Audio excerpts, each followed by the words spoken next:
Hello everyone, welcome to RSG classes. So guys, आज की class जैसा कि आपको डिस्क्रिप्शन पे नजर आ ही गया होगा, introductory mathematical method of economics.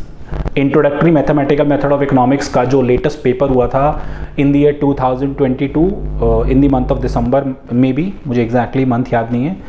So this was the toughest paper. मतलब in the history of the economics honours semester 1 में जो MME 1 हुआ करता था, जो कि अब इंट्रोडक्टरी MME हो गया 2022 ऑनवर्ड्स, उसका पेपर, ये वाला पेपर मतलब सबसे सॉलिड पेपर था। सॉलिड पेपर इन द मतलब जिसने आधी अधूरी तैयारी करके गया होगा और जिसने कुछ भी नहीं किया होगा वो तो बेचारा एकदम ब्लैंक बैठा होगा, और जो बहुत अच्छे से पढ़ के भी गया था, जिसको इस पेपर का कम से कम 80% आता था, वो भी बेचारा कुछ 20% जो उसे नहीं आता था उसकी वजह से डीमोटिवेट होकर उस पेपर को पूरा नहीं कर पाया। बट मैं ये नहीं कह रहा सारे स्टूडेंट्स नहीं कर पाए, हमारे काफ़ी स्टूडेंट्स के कोचिंग के 9-10 मार्क्स भी आए हैं, एंड डेफिनेटली आप लोग के भी आएंगे अगर आप अच्छे से पढ़ाई कर रहे हैं तो। And many of the students, जो ये लेटेस्ट पेपर हुआ था 2022 में, इसको मैंने 2-3 दिन बाद ही हैंड रिटन सॉल्व करके DU में बंटवा दिया था। वैसे तो काफ़ी जो DU की फ़ोटो स्टेट शॉप्स हैं जहाँ से आप लोग रीडिंग्स बाय करते हैं, वहाँ पे मेरा ये हैंड रिटन सोल्यूशन आपको मिल जाएगा। बट स्टिल मैं वीडियो इसलिए बना रहा हूँ क्योंकि हैंड रिटन सोल्यूशन और वीडियो में थोड़ा फ़र्क होता है। वीडियो में मैं आपको समझाऊँगा चीज़ें कि इसका सोल्यूशन कैसे मैंने करा। Okay, so this is going to be helpful. कोई भी क्वेश्चन करूँगा तो कोशिश करूँगा उसके साथ के थोड़े बहुत कंसेप्ट भी आप लोगों के साथ डिस्कस कर सकूँ, ठीक है, सो दैट जो बच्चे मुझसे नहीं भी पढ़ रहे उनको थोड़ा फ़ायदा मिल जाए।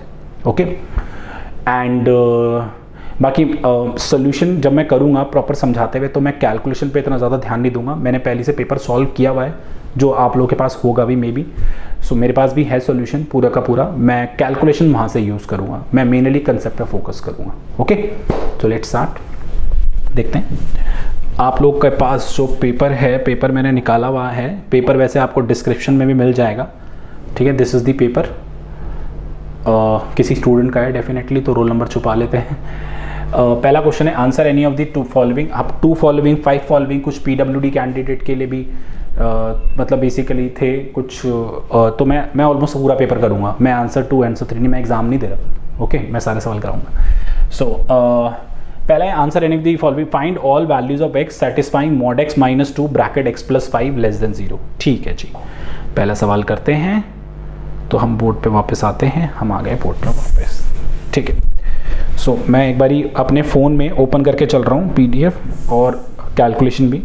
सो सबसे पहले हम करेंगे answer first first part. Okay, हमें mod x - 2 x + 5 < 0 है, ठीक है। ओके, सो अब हमें x की रेंजेस बतानी है, मतलब किस x पे होल्ड करेगा। So since this is mod x, सो काफ़ी स्टूडेंट जानते होंगे हम केसेस बनाते हैं, एक बारी mod x पॉजिटिव, एक बारी x पॉजिटिव, एक बारी x नेगेटिव। जब x पॉजिटिव है तो बच्चों ये x पॉजिटिव हो जाएगा finally x + 5 < 0। Since under this domain we need to find out for what values of x this is < 0. so if this is the domain तो my number line would be 0 से infinity के दायरे में रह के ही मुझे काम करना है। इसके रूट्स निकालो, इसका रूट 2 आएगा, इसका रूट -5 आएगा। रूट्स मतलब जहाँ पे 0 होंगे, -5 किसी भी काम का नहीं है बिकॉज मेरी डोमेन में लाई नहीं कर रहा, तो ओनली 2 विल बी कंसीडर। 0 से 2 के बीच का नंबर कोई भी ले लो, 1 ले लो, 1 यहाँ पुट करोगे, 1 - 2 negative, 1 - 2 -1 negative, 1 + 5 positive, positive into negative, negative आएगा, फिर पॉजिटिव आएगा। मैंने हमारे YouTube चैनल पे एक लीनियर इनइक्वेशन का वीडियो बना के पूरा डाला हुआ है जहाँ पे पॉजिटिव नेगेटिव का पूरा फंडा मैंने समझा रखा है, वहाँ से फॉलो भी कर सकते हो। So finally we need negative, तो नेगेटिव आ रहा है कहाँ पे, 0 से लेके 2 पे ओपन ब्रैकेट लगेगा बिकॉज = 0 नहीं है।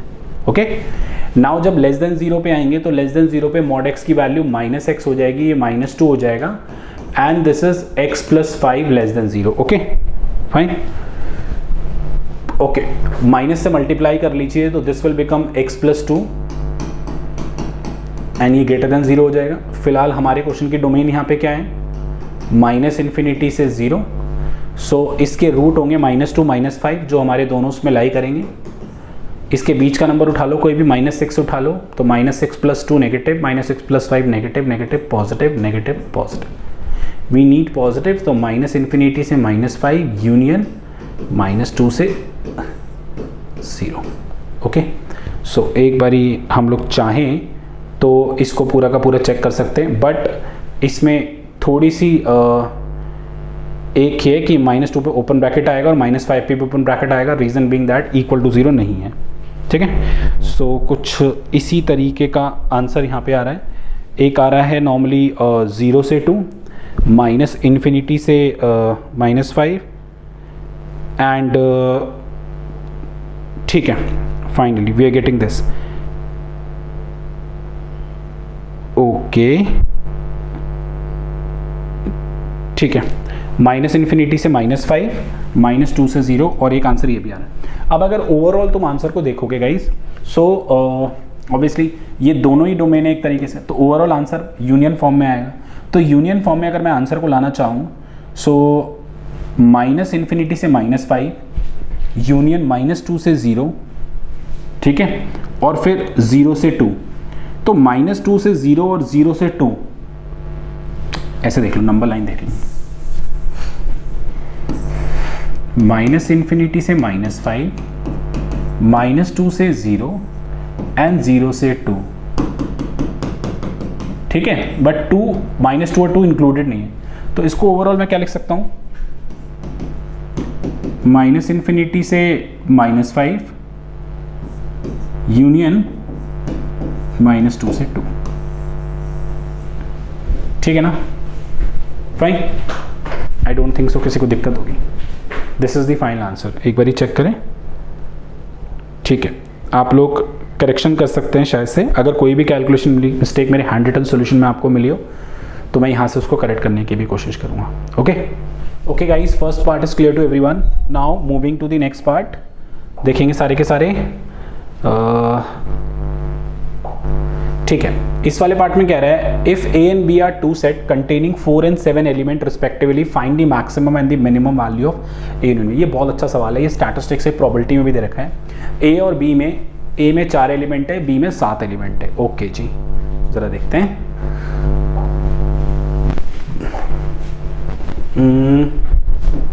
Okay, so this will B, मैं PDF एक बार इसमें भी ओपन करके रखता हूं।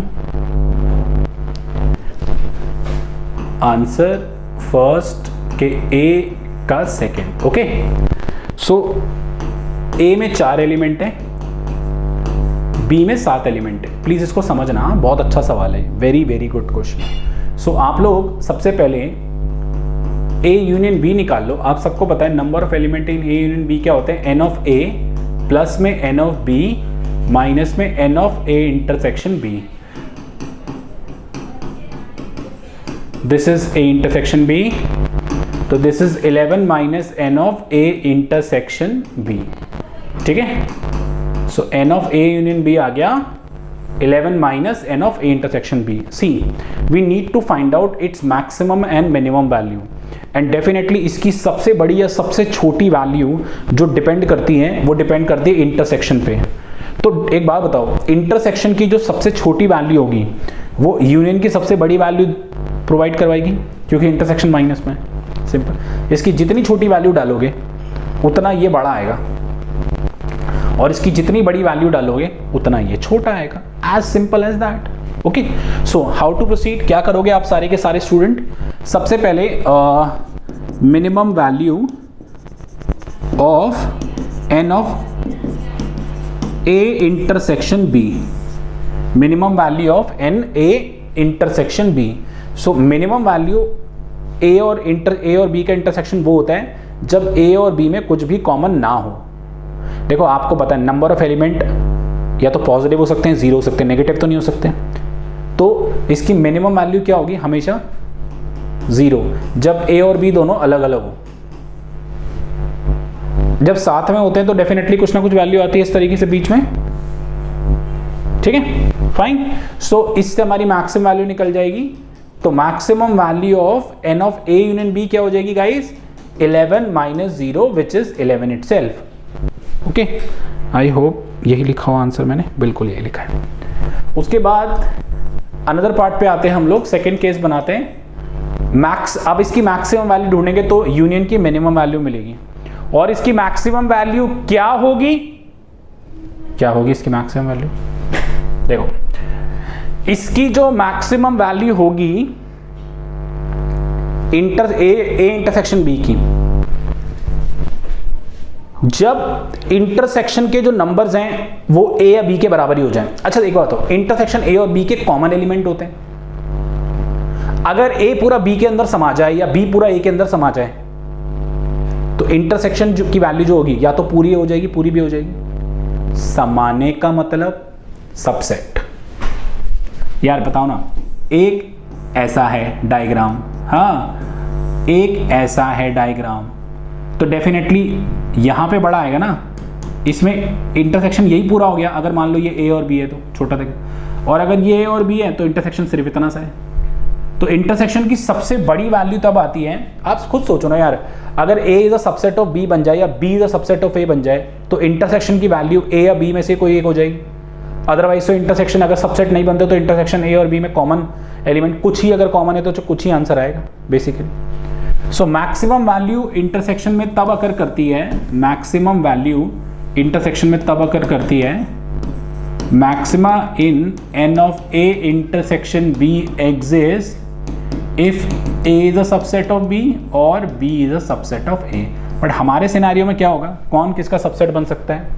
बी ए का सबसेट बन ही नहीं सकता क्योंकि बी के अंदर तो ज़्यादा एलिमेंट है। तो इसलिए हम लोग क्या करेंगे, ए को सबसेट बनाएंगे बी का, यानी अगर ये ए है तो ये पूरा बी है, तो इस केस में जो इंटरसेक्शन हो गया ए और बी का वो ए ही हो गया, which is nothing but 4।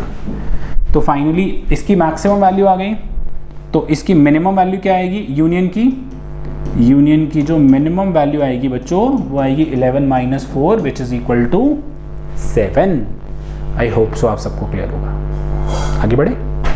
Okay guys, आगे बढ़ते हैं हम लोग। ये वाला जो क्वेश्चन है इसके लिए मैंने पूरा यूट्यूब पे वीडियो एक बना के डाला हुआ है लॉजिक से रिलेटेड, तो मैं इसका डायरेक्टली आंसर कर रहा हूँ। अगर ए सफिशिएंट कंडीशन है बी के लिए, then negation of B is a necessary condition for this. For rectangle to be consider a square having 4 side of equal length is a necessary condition. मतलब ये मैंने करा रखा है, एक प्री रिकॉर्डेड लेक्चर बना रखा है जहाँ पे आई हैव डन दिस, ठीक है। तो जहाँ आप लोगों ने वो कंसेप्ट अच्छे से देखा होगा, you all will be able to understand. अब x ग्रेटर देन 0 और x ग्रेटर मतलब +4 ग्रेटर देन 0 ये वाला भी करा रखा है, ये सफिशिएंट कंडीशन है बिकॉज लेस देन -4 पे भी ये होल्ड कर सकता है, ठीक है। उसके बाद for 2 set x and y, x union y equal to x is definitely ये सफिशिएंट और नेसेसरी दोनों कंडीशन हो सकती है for y to be a subset of x। अगर x यूनियन y x आ रहा है क्योंकि इस सवाल में लिखा है सफिशिएंट नेसेसरी या दोनों, तो ये वाली कंडीशन सफिशिएंट नेसेसरी दोनों बन सकती है for a y to be a subset of x।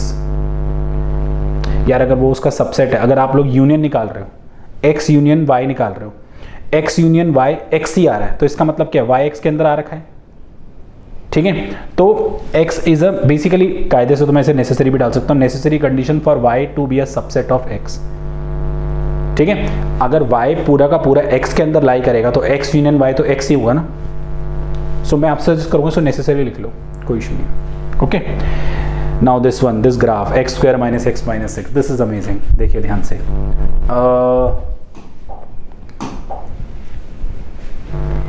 Fine, ये रहा। Next page, fx equal to mod of x² - x - 6, यही है, बिल्कुल यही है, which is x + 3, I am sorry, x + 2 x - 3, fine, this would be the graph, मतलब this would be the breakup of x² - x - 6। now उसके बाद आप लोग क्या करोगे, आप आई होप काफ़ी स्टूडेंट्स को पता हो कि इस तरीके से ब्रेक करते हैं हम चीज़ों को। एक बारी लेस देन -2, फिर -2 से 3 एंड फिर greater than equal to 3। So less than -2 पे since these both the terms negative, so x² - x - 6 वाला पार्ट पॉजिटिव आएगा। -2 से बड़े पे ये पॉजिटिव होगा, बट 3 से छोटे पे नेगेटिव होगा, सो ये माइनस आएगा। एंड 3 से बड़े पे दोनों के दोनों पॉजिटिव आएंगे, तो x² - x - 6 आएगा। Okay, since it is a quadratic equation, तो क्वाड्रेटिक इक्वेशन तो पैराबोला बनेगा। पैराबोला हैज 2 एस्पेक्ट, क्या क्या, या तो यू शेप बनता है या ऐसा बनता है। ओके, 2 तरीके से पैराबोला बना सकते, मतलब क्वाड्रेटिक का आपको वैसे भी एक फॉर्मूला पता होगा, उसका मिनिमम मैक्सिमा कैसे निकलता है। अगर कुछ बच्चों ने ध्यान दिया हो b/2a करके, हम लोग उसका मिनिमम मैक्सिमम निकालते हैं और c minus B square by 4a करके उसकी वैल्यू भी निकालते हैं। बाकी आप कैलकुलेशन के थ्रू भी कर सकते हो। कैसे? अगर सपोज करो ये फंक्शन है पहला x square minus x minus six, आप इसका डेरिवेटिव कर लो। डेरिवेटिव कितना आ जाएगा? 2x माइनस 1, x हाफ आ गया। और आप इस ऑब्वियसली जब कोफिशिएंट पॉजिटिव होता है तो ये मिनिमा होता है, ठीक है। सो मिनिमा तो हो गया। मिनिमा वैल्यू क्या होगी? एफ ऑफ हाफ अगर आप पुट करोगे ना इसमें तो ये माइनस 6.25 आ जाएगा, ऑलरेडी कैलकुलेटेबल है। और जब एफ एक्स की value minus x square minus x minus six होगा ना गाइस, तो इसका जो डेरिवेटिव आएगा जीरो रख के सेम एक्स हाफ ही आएगा। बट इस केस में जब आप एफ ऑफ हाफ डालोगे इसके अंदर तो प्लस 6.25 आ जाएगा। ओके, सो बहुत आराम से अगर मैं चीज़ों को लेके चलूँ, मतलब प्रॉपर तरीके से एक छोटा सा डायग्राम बनाता हूँ। चलो ये देखो, ये रहा -2 और ये रहा 3, ठीक है। -2 और 3 पे तो 0 है, ये कायदे से ये हाफ आ रहा है, एक बारी प्लस का 6.25, एक बारी माइनस का 6.25, है ना।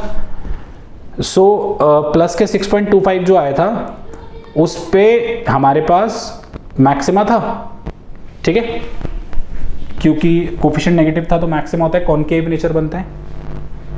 ओके, जिस पे आ रहा था प्लस का 6.25, सो इस पे अगर कॉनकेव था, बट सॉरी नेगेटिव वाले पे अगर मैं देखूं बाहर माइनस जो दे रखा है उस पे कॉनकेव नेचर था, कॉनकेव बोले तो ऐसा, उस पे मैक्सिमा बनेगा। बट नेगेटिव वाले की जो दायरा है वो सिर्फ -2 से 3 के बीच में है, तो इसका मैक्सिमा ऐसा बनेगा।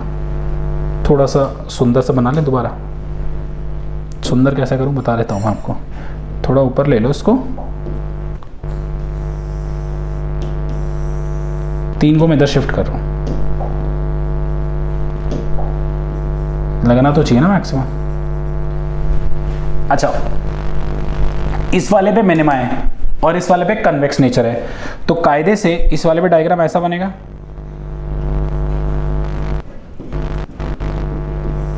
ऐसा बनेगा, है ना।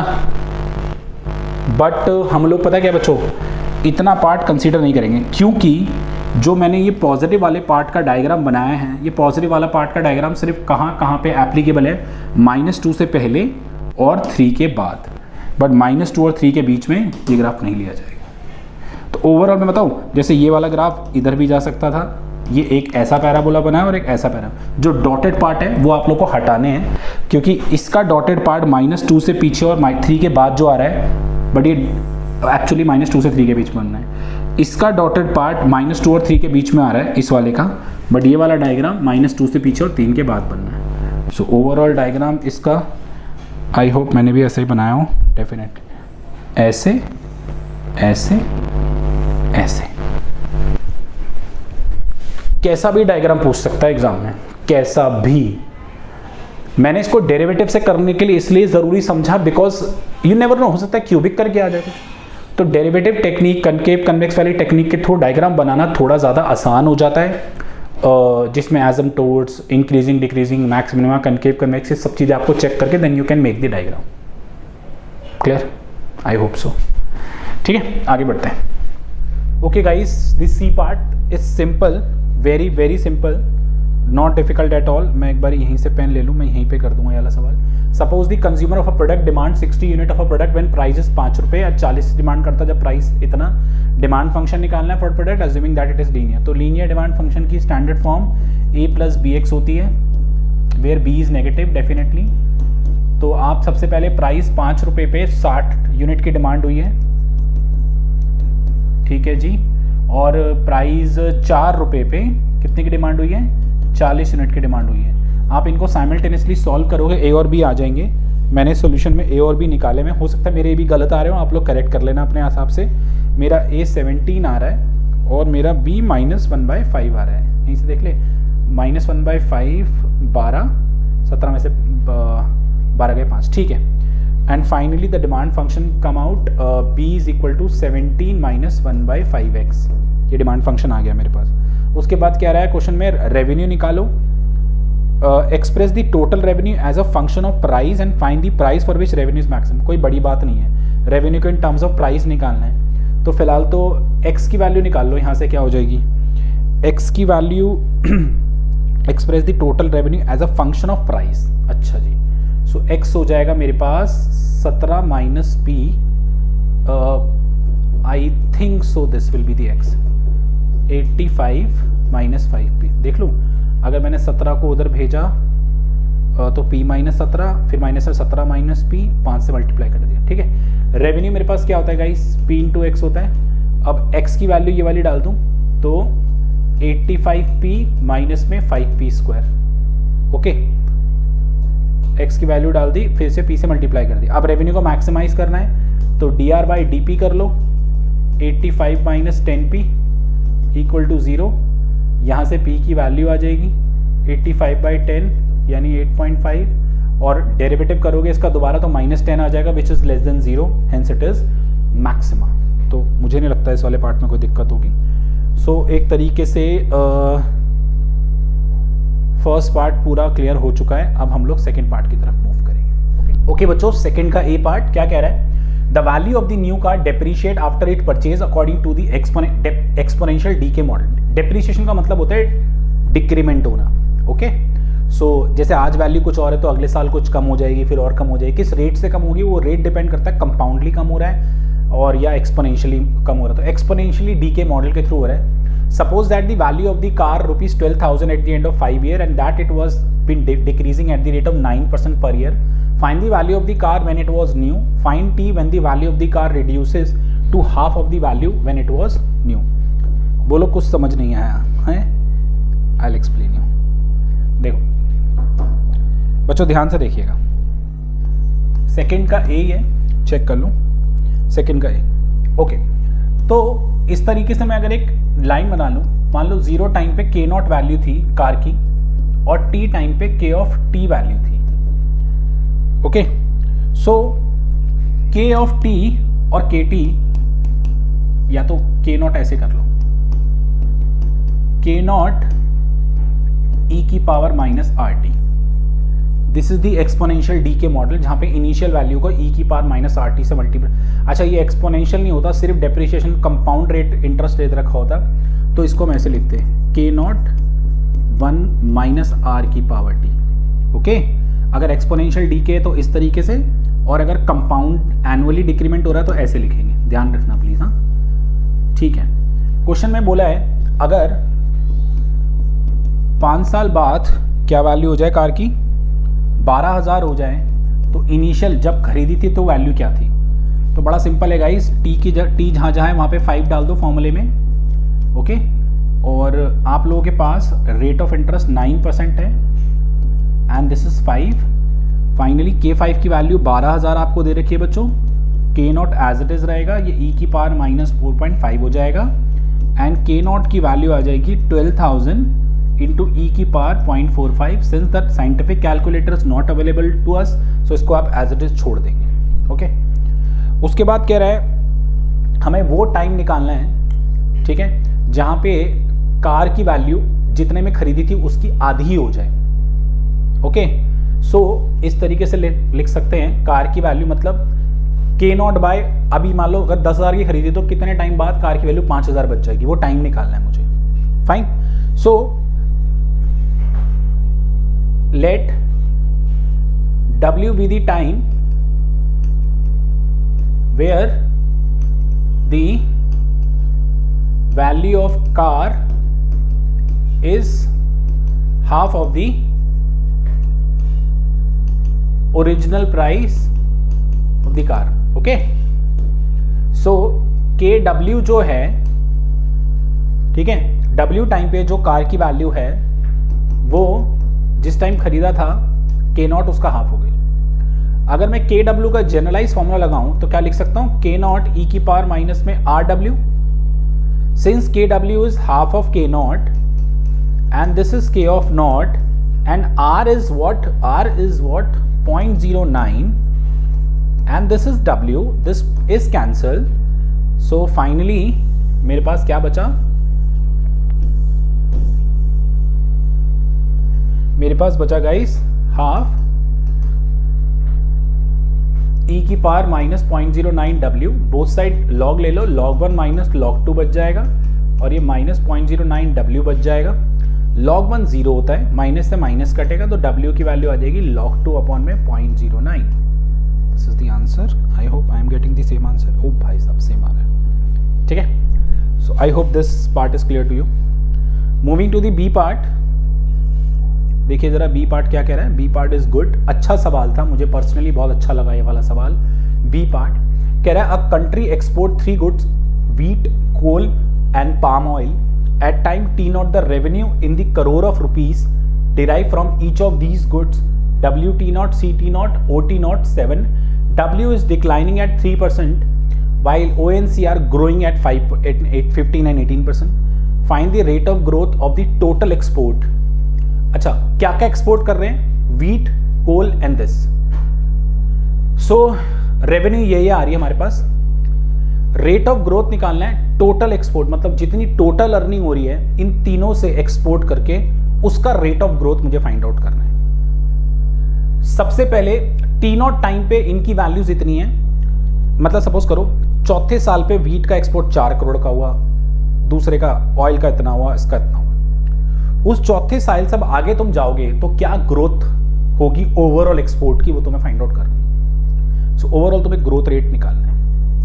ग्रोथ रेट पता है, फंक्शन का लॉग का डेरिवेटिव करके with respect to T derivative करके जो निकलता है उसे हम ग्रोथ रेट कहते हैं। तो तुम्हें थोड़ा सा बताओ। फिलहाल यहाँ पे सिंगल नहीं, यहाँ पे टोटल जो उसकी अर्निंग हो रही है उसकी ग्रोथ मांगी है and total earning is coming from three sources W, C and P। चलिए जी, तो ये अच्छा सवाल है। सेकंड का बी है, यस सेकंड का बी। देखिएगा, late E of t be the total earning at time t from wheat और क्या है, C है और O है। O तो पाम ऑयल है, मैं दूसरा वाला देख लूं क्या है, कोल, सॉरी कोल से। चलिए जी, सो E of t जो है वो है W of t, छोटा ले लेते हैं, W of t, C of t and O of t। Okay, ये आपको दे रखा है। अब इसी का आपको ग्रोथ रेट निकालना है। W, C और O का ग्रोथ रेट पहले से मुझे दे रखा है। ओके, तो जो मुझे गिवन है RW, RC, RO, ये मुझे दे रखा है। RW कितना है मेरे पास, इसका DK दे रखा है माइनस 0.03, इसका दे रखा है 0.08 और इसका दे रखा है 0.15। RW को पता है क्या कहते हैं, D by DW of LNW and this is D by DT of LNC and this is D by DT of LNO। तुम्हें क्या निकालना है, टोटल अर्निंग का दिस, तो तुम्हें निकालना है इसका डेरिवेटिव। अच्छा, सो इनिशियली तुम्हें क्या गिवन है, T0 पे इनकी वैल्यूज दे रखी है, स्मॉल कर लो सॉरी, T0 पे इन तीनों की वैल्यूज दे रखी है। T0 टाइम पे दिस इज 4 करोड़, 10 करोड़, 7 करोड़, तो दिस विल बिकम 21 करोड़। हाँ, T0 टाइम पे दे रखी है। अब फ्रॉम T0 टाइम से ही तुम्हें ग्रोथ वैल्यू निकालनी है। फिलहाल तो कांस्टेंट पे डेरिवेटिव नहीं करते, फंक्शन पे करेंगे। तो सबसे पहला स्टेप आप लॉग ले लो। ओके, मैंने पुराने सोल्यूशन में थोड़ा लॉग बाद में लिया है, बट तुम पहले भी ले सकते हो, नॉट अ बिग डील। अब तुम्हें ऑब्वियसली R of E निकालना है। इसका डेरिवेटिव करोगे जब आप, तो this is 1 upon W of t, C of t, O of t into में d by dt of WT plus d by dt of CT plus d by dt of OT। ठीक है, afterward क्या कीजिए, हमें निकालना है from T not, यानी T not time से ग्रोथ क्या हो रहा है। तो जब किसी पर्टिकुलर टाइम से मुझे ग्रोथ रेट निकालना होता है तो उस टाइम की वैल्यूज हमें पुट करनी पड़ेगी। बट उससे पहले मैं थोड़ा सा और इसको आगे ले जाऊं। सो ये लेफ्ट हैंड साइड ऐसी चल रही है, 1 अपॉन ये वाला पार्ट ऐसे चल रहा है। गाइस जो d by D t W t है, d by D t W t को, या जो आर डब्ल्यू है which is d by D T of L n W, क्या इसे 1 by W d W by D t बोल सकते हैं? तो finally d W by D t क्या हो जाएगा, W into R W. Okay, तो this is W of t into R W और c of t into r c. Okay, and this will become O of t become r o. यार normal log का derivative करा 1 by करके d W by D t cross multiply कर लिया और ये क्या है, कुछ खास नहीं। अब एक काम करो, हर जगह टी नॉट पुट करो ऐसे, D by D T of L N of E T at T equal to T naught is 1 by W T naught C T naught O T naught. This is W T naught into RW, C of T naught into RC, O of T naught into RO. Okay, finally ये term मेरे पास क्या है guys, 21 crore. Okay, ये R ही निकल रहा है। दिस वॉज, वैल्यू ले लूं, this was 4 crore into minus 0.03 plus 10 crore into 0.08, O of T naught है 7 crore into 0.15। Okay, so overall calculation की जाए तो this is minus 0.12, this is 0.8 and this is 1.05। So calculation मैंने थोड़ी 1.05 प्लस 0.8 माइनस 0.12, 1.73 डिवाइड बाय 21, 0.082, यानी 8.2% आ रहा है ओवरऑल अर्निंग का growth rate. This is a good question, बनता है यह सवाल पेपर में। ओके गाइस, सी पार्ट, ये सवाल मैंने अपने स्टूडेंट्स को करा रखा है, हमारी बुक में भी है ये। Examine the inverse demand curve P equal to 20 by x plus 1 show that the demand increase from 0 to indefinitely large amount as price falls. Find the total revenue and show that it increased to limiting value. इसमें 3-4 सवाल पूछे गए, तो मैं जा रहा हूं यहां पे। ओके, देखिएगा, सबसे पहला ये क्वेश्चन नंबर सेकंड का कौन सा है, सी है। ओके, हमें P दे रखा है 20 by X plus 1। Okay, P is given to us 20 by X plus 1। सबसे पहले इनवर्स डिमांड फंक्शन बताना है। इनवर्स डिमांड फंक्शन का मतलब होता है जहाँ पे प्राइस और डिमांड इनवर्स से रिलेट करें। किसी भी चीज़ को इनवर्स से रिलेट बताना होता है तो first order derivative should be negative. So when I do dp by dx, what I am getting guys, minus 20 by X plus 1 का square. So clearly less than 0 आ रहा है, ठीक है, क्योंकि नीचे स्क्वायर है इसलिए। तो इससे ये पता लग गया पहले पार्ट से तो कि ये इनवर्स से रिलेट हो गया। ओके, इनवर्स से रिलेट कर गया। सेकंड, उसके बाद क्वेश्चन में बोला है कि कितने गया ये रहा, show that demand increases from 0 to infinity large amount as price fall. Price कम होगा तो डिमांड 0 से इन्फिनिटी तक की तरफ मूव करेगी। अच्छा, इसके लिए डायग्राम सबसे ज़्यादा इंपॉर्टेंट चीज़ है। देखो, जब डिमांड इन्फिनिटी की तरफ जाएगी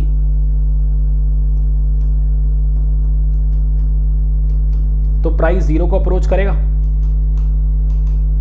बोलो, इन्फिनिटी डिमांड पे प्राइस 0 को अप्रोच कर रहा है। डायग्राम देख लो। फिलहाल अगर इसको एजमटोड के थ्रू करा जाए, एजमटोड मैंने यूट्यूब पे डाला हुआ है, ठीक है। इसका अगर सपोज करो y को p एक्सेस ले लिया जाए और x को तो x एक्सिस ही रहने दो, vertical asymptote x equal to -1 है, तो and horizontal asymptote x equal to 0 है। इसका डायग्राम कुछ ऐसा होता हुआ आ जाएगा। So we can see that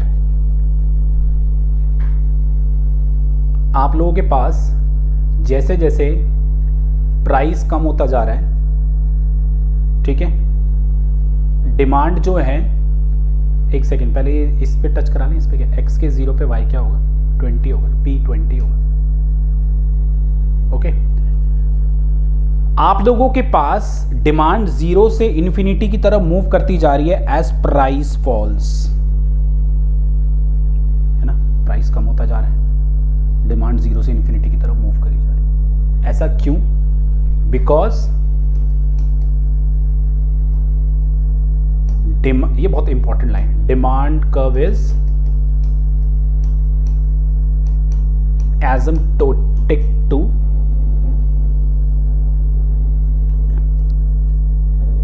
x axis where p is 0।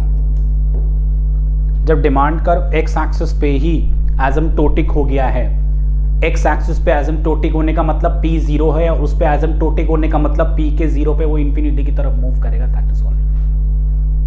Okay, cool. उसके बाद क्या कह रहा है? उसके बाद आपको कह रहा है find the revenue and show it is increasing to a limiting value. ठीक है, देखते हैं आगे कह रहा है रेवेन्यू निकालो। सो रेवेन्यू निकाल लेते हैं। Revenue is nothing but p into x, so that is 20x by x plus 1। Question में बोल रहा है टोटल रेवेन्यू आ गई, इंक्रीजिंग बताना है इसको, dr बाई dx करो, x प्लस 1 का square, x plus 1 minus x कटा पिटा 20 बाई x प्लस 1 का स्क्वायर। ऐसी कुछ आ रही है, एक मिनट गाइस चेक कर लूं मैं। यस, यही आ रही है, इंक्रीजिंग आ रही है। लिमिटिंग वैल्यू के लिए इन्फिनिटी डाल के चेक कर लो। सबको लिमिट सॉल्व करनी आती है। ऊपर लॉपिटल लगाओगे 20 और नीचे वाले का 1। Okay, this is the limiting value. Fine, I hope सबको क्लियर होगा अच्छे से। चलिए जी, दिस मीन आप इसको डिमांड के थ्रू भी कर सकते हैं। क्वेश्चन में आपसे ये मांगा हुआ है ना बेसिकली। एक सेकेंड जस्ट होल्ड डाउन ना, कहाँ गया क्वेश्चन यार। Find the revenue and show it is increasing to a limiting value. ठीक है, आप लोगों के पास वैल्यू जो निकल कर आ गई वो ये निकल कर आ गई। आप खुद मुझे थोड़ा जनरली आप लोग बता सकते हो। लिमिटिंग वैल्यू का कंसेप्ट यहाँ पे इतना है कि इंक्रीज इतनी 20 बाई एक्स प्लस 1 का स्क्वायर आ गई। आप ये देखो, x की वैल्यू कुछ भी डालो, नेगेटिव पॉजिटिव वगैरह कुछ भी डालो, ठीक है। आप लोगों के पास -1 डालोगे तो ऑब्वियसली तब तो नॉट डिफाइंड की तरफ चली जाएगी। बट वैसे अगर देखें तो डिनोमिनेटर स्क्वायर की फॉर्म में दे रखा है, और डिनोमिनेटर भी छोड़ो, इसको भी छोड़ो, इंक्रीजिंग तो वैल्यू आ गई। उसके बाद जब लिमिटिंग वैल्यू का कंसेप्ट आपको बोलता है ना, तो लिमिटिंग वैल्यू के लिए बेटर है इन्फिनिटी डाल के चेक कर लो कि इन्फिनिटी पे ये फाइनली किसको अप्रोच करेगा। क्योंकि अगर कोई चीज़ इंक्रीजिंग है तो इंक्रीजिंग होते होते होते, इंक्रीज का मतलब क्या होता है, चलो 2 मिनट इस पे लगाते हैं कि x बढ़ेगा तो y बढ़ेगा। हमें पता लग गया ये फंक्शन इंक्रीजिंग है, क्लियर है। कह रहे इंक्रीज होता जाएगा, बट लिमिटिंग वैल्यू क्या है, मतलब x की सबसे बड़ी वैल्यू पे कहां जाके रुकेगा। तो x की सबसे बड़ी वैल्यू फंक्शन में डाली और देखा है 20 पे जाके रुकेगा। सबसे पहले उसने पूछा show that it is increasing to a limiting value. पहले से इंक्रीजिंग बताओ। लिमिटिंग वैल्यू मतलब x, इंक्रीजिंग मतलब x के बढ़ने पे r बढ़ेगा। भाई x के बढ़ने पे r बढ़ेगा तो what is the highest value of r? Obviously that is to be determine on the highest value of x because it is increasing. x and r में पॉजिटिव रिलेशन है, तो x की infinity डाल के हमें पता लगा 20 तक ही जाएगा। आप चाहो तो इसका डायग्राम बना सकते हो, मतलब मैं ऐसे ही जनरली बना दूँ इसका डायग्राम। इसका जो हॉरिजॉन्टल एसिम्पटोट है वो 20 आ रहा है और वर्टिकल एसिम्पटोट -1 आ रहा है, ठीक है। x के 0 पे 0 आए, मतलब ये कुछ इस तरीके से जाएगा, इस तरीके से डायग्राम इसका। Okay fine, so I hope this question is clear to you. Everyone means everyone. चलिए आगे बढ़ते हैं अब अगले सवाल की तरफ। क्या कह रहा है, सेकंड का डी कह रहा है consider an infinite series summation i 1 से infinity i, prove that limit n approaches to infinity a n 0 is the necessary condition for the convergence for the series but not sufficient। मतलब इस series को convergent बनने के लिए इन्फिनिटीथ limit को zero होना जरूरी है। ये in the history of eco honour semester 1 अच्छा सवाल डाला है। देखिए आप लोगों को ये बोला है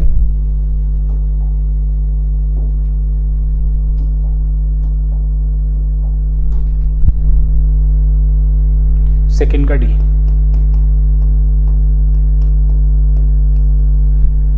कि आप लोगों के पास समीशन आई 1 से infinity A I is converge, ठीक है, कन्वर्ज है मीन्स summation I 1 से infinity ai is L which is L is a finite number। तो इससे हमें ये प्रूफ करके दिखाना है, हमारा टू प्रूव है कि भाई जो लिमिट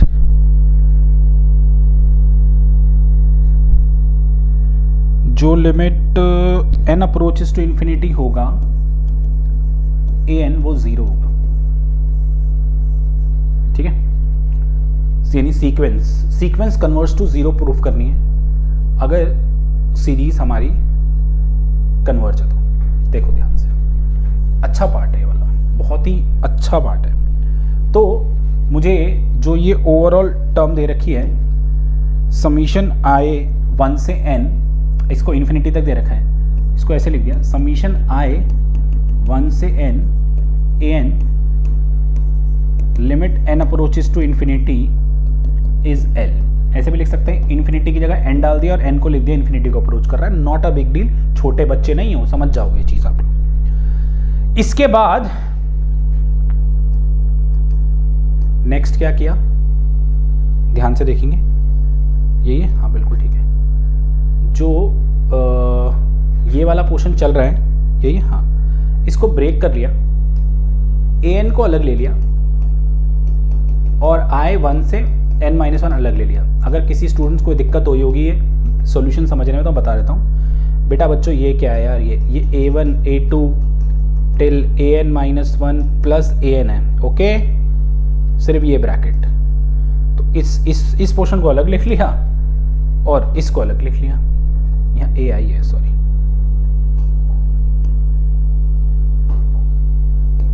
ठीक है, एज सिंपल एज दैट। अब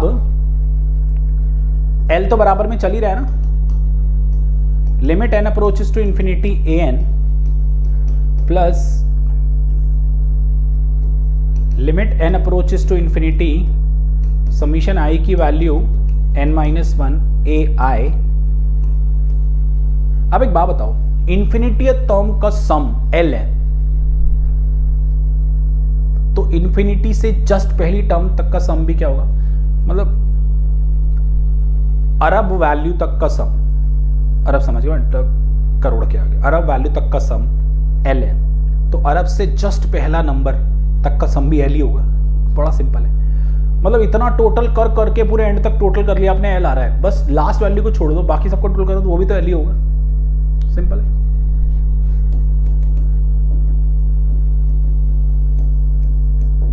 कटा,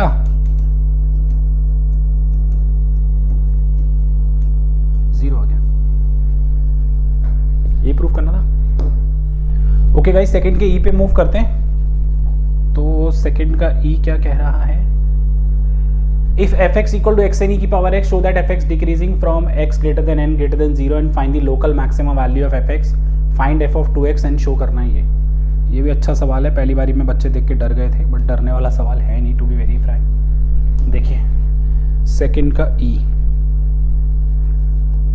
आंसर, सेकंड का ई, fx मुझे दे रखा है x की पावर n बाई एक्स, हमें इसे इंक्रीजिंग बताना है, ओके, सो अगर मैं एफ डैश एक्स करूँ इसका और लोकल मैक्सिमम में निकालना है तो दोनों काम साथ में हो जाएंगे। ई एक्स का square e x x n का n x n minus one हो जाएगा, एक्स एन ऐसी रहेगा, ई एक्स का ई एक्स हो जाएगा, यही आ रहा है। अगर मैं ई की पावर एक्स एक्स की power n minus one common ले लूँ सो मेरे पास एन माइनस में एक्स बच जाएगा, अपॉन में ई की पावर 2x हो जाएगा। फाइन, ये बच रहा है मेरे पास। Okay, absolutely this. आपको x की रेंज भी दे रखी है क्वेश्चन में। क्या दे रखी है x की range? Greater than n greater than 0। ठीक है, x n या n से बड़ा होगा और 0 मतलब n भी पॉजिटिव है, एक तरीके से बोल सकते हो आप लोग, और x भी पॉजिटिव है। सो सब कुछ कहानी किस पे डिपेंड करती है? आप थोड़ा सा और चाहो तो इसको लिख सकते हो x की power n minus one n minus x upon में e की पावर x पे लिख सकते हो, अगर ये इससे काट दो तो। ठीक है गाइस, x पॉजिटिव है तो ये पॉजिटिव, एक्सपोनेंशियल तो होता ही पॉजिटिव है, तो सब कुछ इस पे डिपेंड करता है। सो अगर मैं n माइनस एक्स को 0 रखूँगा तो x की वैल्यू n आएगी। अगर आप इसकी वैल्यू बिल्कुल 0 से इन्फिनिटी लोगे अगर x और बीच में n लेके चलोगे, since coefficient of x is negative, coefficient of x is negative, ऐसी सोच लो। अगर मेरे पास 2 माइनस एक्स है सो 2 लेते हो तो हमेशा ये जाएगा प्लस से माइनस। ठीक है, अगर x का कोफिशिएंट नेगेटिव होता है तो प्लस से माइनस, तो ये टर्म जाएगी प्लस से माइनस, यही जा रही है बिल्कुल। तो ये वाला टर्म जो हो गया लोकल मैक्स हो गया। एक सेकेंड, आप लोगों के पास वैसे तो कायदे से यहाँ से x 0 भी कंसीडर किया जाता है, but since x is positive तो इसलिए 0 के आगे की वैल्यूज ही कंसीडर कर रहे हैं। यही मैंने कुछ लिखा भी है इसमें। जस्ट वेट बच्चों, show that fx decreases from x greater than equal to n greater than 0। Decreasing भी आ रहा है, कह रहा है n के बाद ये डिक्रीजिंग होगा, बिल्कुल डिक्रीजिंग आ रहा है, आप देख सकते हैं। Okay, so this would be this, मतलब आप लोगों के पास यही बोला ना, show that fx decreases from x greater than equal to n n greater than 0। ठीक है, मतलब n से बड़े में एक तरीके से जो भी x की वैल्यू आएगी, मान लो 2 आएगी, तो x greater than equal to 2 पे ये फंक्शन डिक्रीजिंग होगा। तो जैसे n आ रहा है तो n से बड़े पे डिक्रीजिंग आ रहा है, ये लोकल मैक्सिमम भी निकल कर आ गया।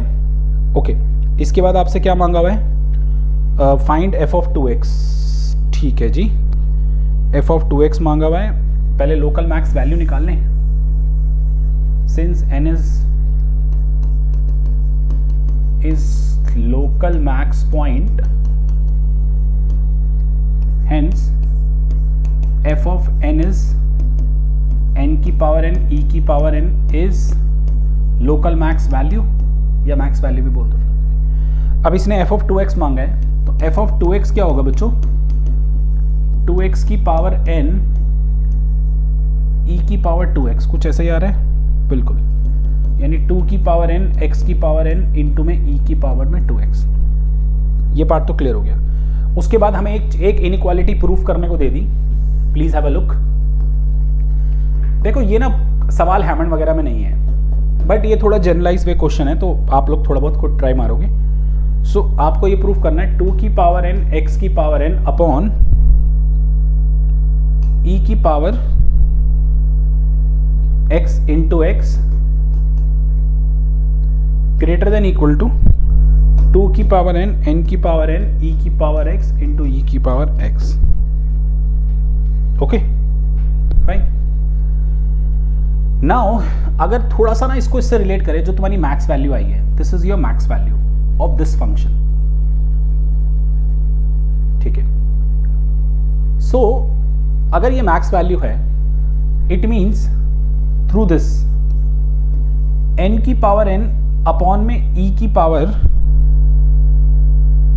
यहां पे e की पावर n है, अपॉन में e की power n is greater than equal to x की पावर n अपॉन e की पावर x। बोलो, अगर ये मैक्स वैल्यू है तो ये फंक्शन वैल्यू इस फंक्शन से चाहे x को कुछ भी पुट करो, ये वैल्यू बड़ी होगी इस डोमेन के दायरे में, वो जो greater than equal to n वाला दायरा था। तो कुछ देखो, आपको कुछ ऐसा नजर आ जाएगा जो हमें प्रूफ करना है। यहाँ पे n की पावर n e की पावर n आ गया, n की पावर n e की पावर n आ गया, x की पावर n e की पावर x आ गया, कमी किसकी, 2 की पावर n ex, 2 की पावर n ex की। सिंस 2 की power n ex positive number है तो इनइक्वालिटी में किसी भी पॉजिटिव नंबर से मल्टीप्लाई करने पे कोई फर्क नहीं पड़ता।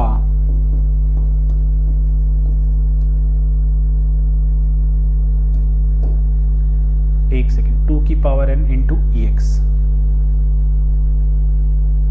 फाइन, एक जगह ex है ना, ओके।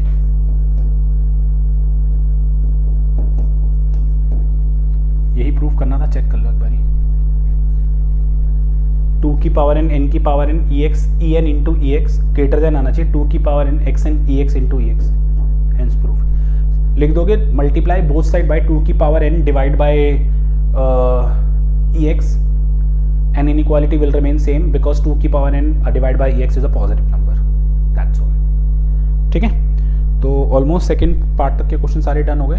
आगे अब थर्ड पे मूव करते हैं। ओके गाइज, आगे मूव कर रहे हैं। आगे के पार्ट थोड़े सवाल और इंटरेस्टिंग और भयानक तो नहीं, बट अच्छे होते जाएंगे। जैसे ये वाला सवाल आया था, ये सवाल दूर दूर तक नहीं था हैमंड में और दे दिया, सो मैक्सिमम स्टूडेंट ने सवाल छोड़ दिया था। But now just be ready for these type of question also. I made the videos of mean value theorem which is uploaded on the YouTube also. आप लोग उसको फॉलो कर सकते हैं, going to help you a lot। ठीक है, use the mean value theorem, prove the inequality ex greater than equal to 1 plus x for all x belongs to R। ज़्यादातर mean value theorem में interval दे रखे होते हैं, but इसमें interval तो है ही नहीं। So let's divide the interval in the two part and then solve the question. देखिए कैसे, थर्ड का ए, हमारा जो टू प्रूव है इसमें यूजिंग मीन वैल्यू थ्योरम वो ये है।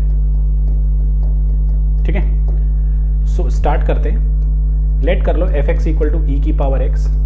वैसे तो ये ऑल आर पे डिफाइंड होता है, बट दो इंटरवल बना लो। पहले बना लो, सपोज करो डिफाइंड ऑन 0 से x। क्लियरली पता लग रहा है x पॉजिटिव है क्योंकि 0 के बाद आ रहा है x, इस वजह से। ओके, पहले ऑल पॉजिटिव नंबर कंसिडर करते हैं। तो since it is differentiable and continuous, since it is continuous and differentiable आप सबको पता है अच्छे से। ओके, तो इसमें condition f dash c f x f b minus f a upon b minus a लगेगी बच्चों। ये मैंने केस 1 ले लो इसको, ठीक है, क्योंकि 0 से x के लिए लिया ना, फिर x से 0 भी लेंगे एक बार। एफ डैश सी क्या हो जाएगा, e की पावर c हो जाएगा, एफ एक्स ई की पावर x, एफ ऑफ 0 क्या होगा, 0 डालो, एफ ऑफ 0 1 आएगा और नीचे x बचेगा। Since it is given to us this is defined, मतलब अगर LMV इसमें होल्ड करेगी वेयर c लाई करेगा डेफिनेटली 0 से x के बीच में कोई भी नंबर है। Since x is positive so c definitely भी पॉजिटिव, c belongs to 0 से x, and अगर c पॉजिटिव है that implies e की power c is greater than equal to 1, अगर 0 भी ले लेते हैं तो। ठीक है, c greater than equal to 0 है तो फिलहाल ऑल पॉजिटिव नंबर पे एक्सपोनेंशियल की वैल्यू a के 1 से बड़ी होती है, तो 0 पे 1 भी होती है, बट फिलहाल मैं एक्सट्रीम केस लेके चल रहा हूँ जहाँ पे c की वैल्यू ये भी आ जाएगी। सो e की power c greater than equal to 1, ex minus 1 by x greater than equal to 1। Since x is positive, so we can do the cross multiplication, guys। तो finally 1 plus x आ गया case 1 से मेरे पास। ठीक है, इसी को टेढ़ा कर लो। टेढ़ा मतलब सब कुछ वैसे ही लेके चलो, बस डिफाइंड ऑन इंस्टेड ऑफ 0 से x से 0 कर लो। ठीक है, यहाँ पे x नेगेटिव है। So, इस केस में जब तुम बनाओगे f dash c which is f of 0 minus f of x upon में 0 minus x, this is e की power c, this is 1, this is ex, this is minus x। Now since c जो belong करेगा वो x से 0 के बीच belong करेगा और x negative है तो c नेगेटिव नंबर है, और एक्सपोनेंशियल की पावर जब नेगेटिव नंबर आती है तो वो 0 से 1 के बीच लाई करती है। 0 पे इंक्लूड करके चल रहा हूँ c को, तो 1 भी आ जाएगा। So finally EC is less than equal to 1, और वहाँ से 1 minus EX upon minus x less than equal to 1, minus 1 minus EX, अगर EX माइनस 1 बनाते हो माइनस कॉमन लेके तो ऐसे बन जाएगा। ठीक है, माइनस से मल्टीप्लाई कर दो बेसिकली, नहीं माइनस से मल्टीप्लाई मत करो, एक काम करो पहले इतने पोर्शन में माइनस कॉमन ले लो, ऊपर नीचे तो कट जाएगा, कोई इशू नहीं है, तो वो तो वैसे ही रहेगा। सिंस x इज नेगेटिव, तो नेगेटिव को उधर मल्टीप्लाई करोगे तो ये साइन उल्टा हो जाएगा। तो दोनों सिनारियो से ex greater than equal to 1 + x हो रहा है, जहां पे हमने लाग्रेंज मीन वैल्यू थ्योरम का सहारा लिया। ठीक है बच्चों, ओके बच्चों, आगे बढ़ रहे हैं। बी पार्ट पे, the time in minutes t required for a rat to run through a maze depends on the number of trials in n. T और एन में रिलेशनशिप दे रखा है, एन एक से बड़ा है। How does the change in the n impact the change in t, derivative करना है। Does there is able to limited time in which the rat can complete the मेज। लिमिटिंग टाइम का बेसिक मतलब आप समझते हो, इन्फिनिटी डाल के चेक करना है। How many trials are required so the rat is able to finish the maze in under 5 minutes. सो मैं करता हूँ ये वाला सवाल, आप सबको क्लियर होगा, टेंशन ना लो।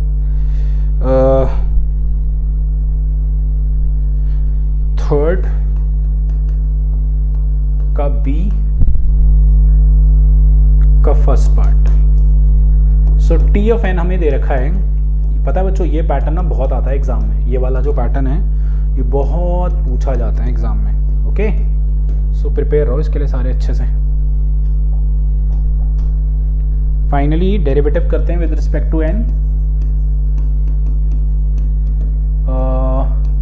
n+1 का स्क्वायर, n+1 × 3 माइनस में 3n + 15, दिस 3n से 3n कट जाएगा, 15 - 15 3 - 12 आ जाएगा। डिक्रीजिंग आ गया। डिक्रीजिंग का बेसिक मतलब क्या होता है कि अगर x मतलब इसमें अगर डिक्रीजिंग देखें तो n कम होगा तो t बढ़ेगा और वाइस वर्सा। ठीक है, तो लिमिटिंग टाइम के लिए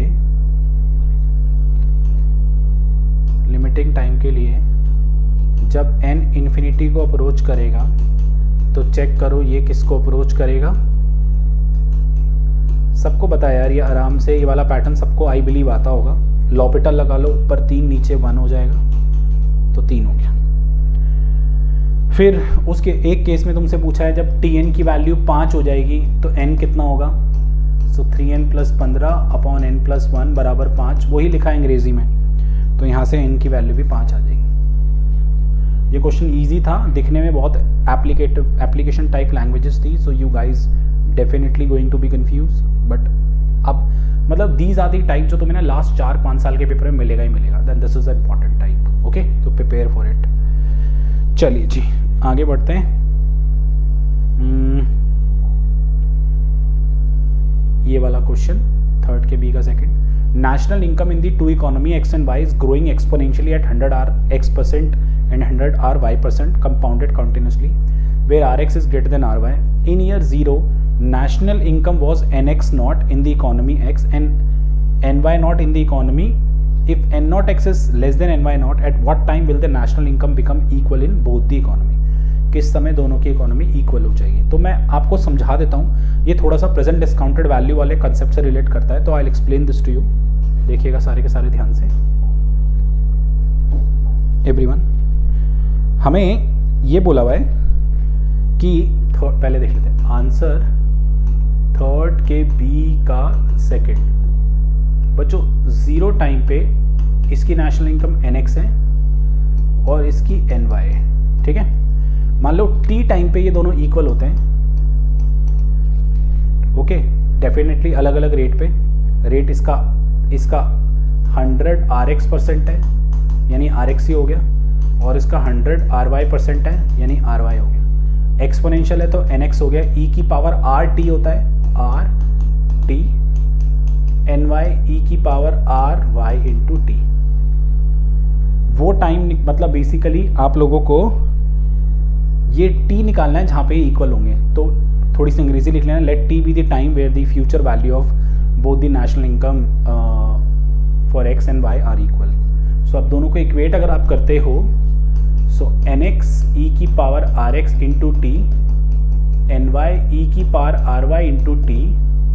सो nx बाय ny अलग ले लो और e की पावर ry इंटू टी और e की पावर rx इंटू टी ऐसे ले लो। ऐसे ही करा मैंने, एक सेकेंड, बिल्कुल। उसके बाद अगर आप बोथ साइड लॉग लोगे लॉग लेने से पहले थोड़ा सा एक करेक्शन कर लेते हैं। ई की power r y minus r x into t कर लो, लॉग लोगे तो l n n x by n y is equal to r y minus r x into t. Finally t की वैल्यू बच्चों क्या आ जाएगी, 1 upon r y minus r x into में l n n x by n y. That is our final answer. I hope so सबको ये अच्छे से क्लियर होगा। ओके गाइस, नेक्स्ट क्वेश्चन में मूव करते हैं। देखिएगा सारे के सारे ये वाला क्वेश्चन आसान है। न्यूटन बाइनोमियल अप्लाई करना है, इसकी अप्रॉक्सीमेट वैल्यू निकालनी है। Taking the degree of approximation 2, also find the upper bound on the absolute error. So मैं ये क्वेश्चन पूरा कर रहा हूँ, मैंने I have done this question already. Okay, so whatever I am doing, I am just it just a calculation type question, सबको ही आता होगा टॉपिक। थर्ड का सी है, न्यूटन बाइनोमियल से निकालनी है, binomial degree 2। So Newton binomial of degree 2 की अगर हम बात करें, सो 1 प्लस एक्स की पावर m, ये फॉर्मूला होता है 1 plus m x plus m into m minus 1 upon 2 factorial into x square. 2 factorial 2 होता है तो 2 लिख दिया। यहाँ पे x जो होता है वो अप्रोचेस टू 0 होता है, तो इसको कुछ ऐसा ही बनाया जाएगा। 217 बाय हाफ को पहले इसके आसपास के स्क्वायर रूट की फॉर्म में कन्वर्ट कीजिए, फिर आप लोग 225 कॉमन लेंगे तो 15 बाहर आ जाएगा, एंड 1 माइनस 8 बाई 225 1/2 बचेगा, कुछ ऐसा ही बच रहा है। सो अगर मैं इसको अप्रोचेस टू बनाऊं तो 15 तो बाहर आएगा, इसको हम लोग एक तरीके से x मान लेंगे माइनस वाले पार्ट को, और इसको m मान लेंगे। सो 1 plus half into minus 8 by 225 half minus 1 by 2 minus 8 by 225 का स्क्वायर। सो इसकी ओवरऑल कैलकुलेशन आ रही है 14.732, मतलब एज पर माई कैलकुलेशन, आप भी खुद कर लीजिएगा। फिर इसके रिमाइंडर पे फोकस किया गया क्योंकि इसका एब्सोल्यूट एरर निकालना है, तो इसका रिमाइंडर R3x होगा, विच इज फॉर्मूला आपको पता होगा m into m minus 1 upon m minus 2, 3 factorial यानी 6 बिल्कुल, इंटू 1 प्लस सी की power half minus 3 minus 1 into में एक्स क्यूब। ऐसे ही फॉर्मूला होता है बच्चों उसका, आप लोगों ने बुक में देखा हो तो। सो अगर मैं m की वैल्यू डालूं हाफ माइनस 1, यहाँ पे c किसको बिलोंग करता है, 0 से x को, हाफ माइनस 2 1 प्लस सी की पावर माइनस 7 बाई 2 इंटू में एक्स क्यूब डिवाइड बाई 6। सो ये और c 0 से x के बीच के बीच बिलोंग करेगा, जहाँ पे x को पुट कर दूं मैं माइनस 8 बाई 225 का क्यूब, जहाँ पे c 0 से, मतलब अब ये दिस इज नेगेटिव, तो c माइनस 8 225 से 0 के बीच बिलोंग करेगा। ठीक है, इसकी ओवरऑल कैलकुलेशन जो मैंने की मेरी आई 1/16 1 प्लस सी की पावर 7/2 0.4 टाइम्स 044। आप प्लीज़ अपनी कैलकुलेशन करके चेक कीजिएगा। फिर रिमाइंडर किस तरीके से निकला देख लीजिए। रिमाइंडर निकालने के लिए what they have done, please have a look. Reminder निकालने के लिए माइनस 8 बाई 225 से 0 के बीच ये लाई कर रहा है, तो बिल्कुल ऐसा ही बनाना पड़ेगा। तो पहले बोथ साइड 1 प्लस कर लीजिए, क्योंकि 1 प्लस सी बनाना पड़ेगा। फिर उसके बाद ये 0.9644 आ रहा है, ओके। फिर रेसिप्रोकल कर लीजिए, क्योंकि 1/1 प्लस सी है, ओके। रेसिप्रोकली पावर 7/2 भी कर लीजिए, ठीक है। फिर 1/16 इंटू 0.44 से मल्टीप्लाई कर लीजिए,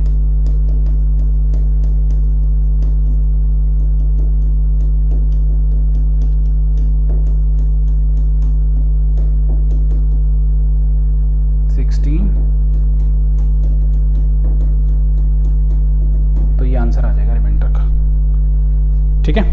this is the final answer. This is a good question. मतलब कोई कंसेप्चुअल सवाल नहीं था, फॉर्मूला याद हो तो खत्म कर सकते हो, और ये आता ही पेपर में हमेशा। अगला सवाल बहुत ही अच्छा है, कृपया फोकस कीजिए। An investment project incur an initial loss of C0, thereafter it does not incur any losses, ठीक है जी, and the sum of the later profit is greater than the initial loss, ठीक है, show that the project has a unique positive internal rate of return. मैंने ना YouTube पे एक video डाला हुआ है NPV and IRR का, उसके पहले आधे घंटे आप जरूर देखिएगा, जहां पे आपको IRR का मतलब समझ में आएगा, internal rate of return. Internal rate of return वो होता है जहां पे नेट प्रेजेंट वैल्यू जीरो होती है। नेट प्रेजेंट वैल्यू जीरो होने का मतलब present value of inflows minus present value of outflows zero. So please have a look everyone, ये क्वेश्चन मैं कराऊंगा आपको, अच्छे से देखिएगा। थर्ड का डी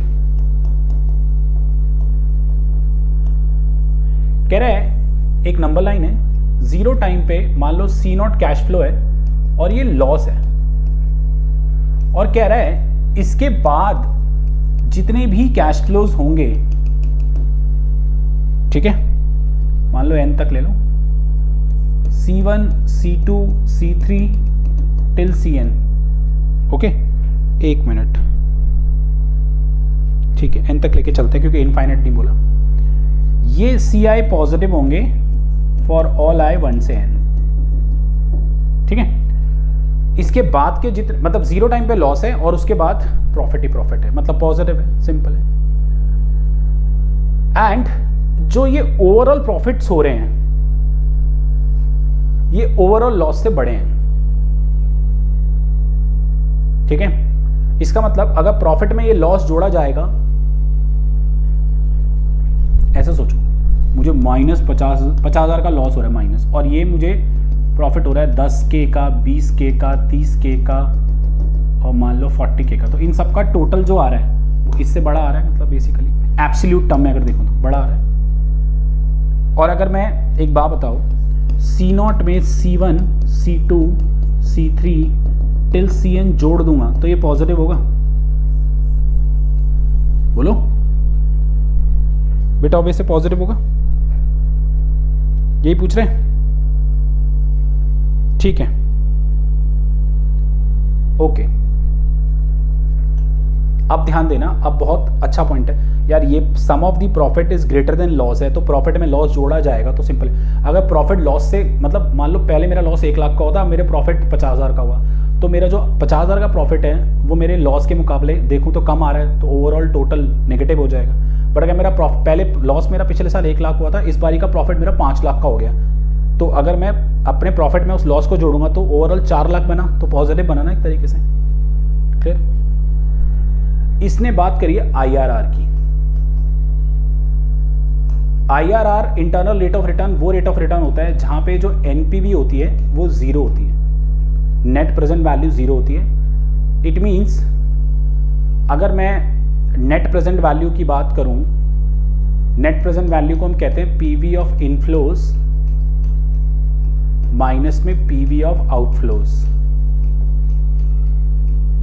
ठीक है, इसको ऐसे भी बोलते हैं हम लोग, वहां तुमने देखा हो।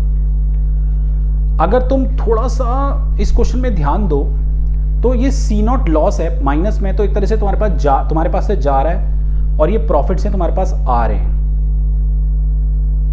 तो अगर मैं इसमें NPV निकालना चाहूं तो एक तरीके से ये तुम्हारे पास आ रहे हैं तो तुम्हारे इनफ्लोज हैं, और ये गया तो आउटफ्लो है, ठीक है। सो इनफ्लोज की present value C1 1 + R, C2 1 + R का स्क्वायर टिल Cn 1 + R की पावर n, माइनस में PV ऑफ आउटफ्लो। आउटफ्लो तो एक ही है C0, इसे मैं प्लस लिख रहा हूं, प्लस C0 लिख रहा हूं। क्यों मैं प्लस C0 लिख रहा हूं, माइनस C0? क्योंकि C0 इटसेल्फ इज नेगेटिव। अगर ये -50,000 है तो C0 की वैल्यू क्वेश्चन में नेगेटिव दे रखी है, तो इसलिए इसको कुछ इस तरीके से प्रेजेंट करेंगे। It is properly a function of R because R we don't know, okay.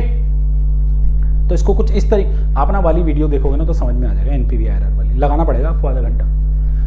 अब कह रहा है कि इसका एक यूनिक IRR आएगा, मतलब एक ऐसा रेट ऑफ रिटर्न इसमें श्योरली आएगा जिसपे ये ओवरऑल एनपीवी 0 बनेगी। एक ऐसा रेट ऑफ रिटर्न आएगा जिसपे ये एनपीवी 0 बनेगी, और जिस रेट ऑफ रिटर्न पे एनपीवी 0 बनती है उसे हम IRR कहते हैं। तो देखिए जरा, FR है, एक काम करते हैं, आप पहले ना R को ना 0 डालो। अगर मैं 0 पुट करता हूं R को, सिंस रेट ऑफ रिटर्न कुछ भी हो सकता है, बट रेट ऑफ रिटर्न की लिमिट क्या होती है सबको पता है, 0 से इन्फिनिटी। पॉजिटिव तो होता है रेट ऑफ रिटर्न, 0 से इन्फिनिटी। तो मुझे बताना है R की इसके बीच में कोई ना कोई, बच्चों प्लीज ध्यान से, मैं कुछ अब अच्छी चीज बताने वाला हूं। R की कोई ना कोई वैल्यू इसके बीच में एक ऐसी आएगी जिस पे ये ओवरऑल एक्सप्रेशन 0 बनेगा। एनपीवी को 0 बनाना किसी भी R पे मतलब IRR। इस इंटरवल के बीच में एक ऐसा R आएगा जो कि इस पूरे को 0 बनाएगा। किसी भी फंक्शन को 0 बनाना हो किसी पर्टिकुलर इंटरवल में किसी एक वैल्यू पे, तो हम लोग IVT का सहारा लेते हैं। सो ये दो वैल्यूज होगी। सो सबसे पहले मैंने f(0) पुट किया, f(0) पुट करूंगा तो इधर 0 इधर 0, तो C1 plus C2 till C0 आ गया, ये पॉजिटिव है, गिवन है। फिर इन्फिनिटी पुट करूंगा,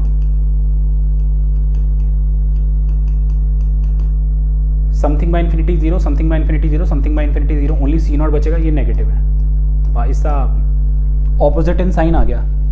बट क्या ऑपोजिट इन साइन में एकदम से बोल देंगे? ऑपोजिट इन साइन आ गया तो एकदम, ऑपोजिट इन साइन का मतलब तो एटलीस्ट 1 रियल रूट होता है ना। एग्जैक्टली 1 रियल रूट के लिए क्या होना चाहिए?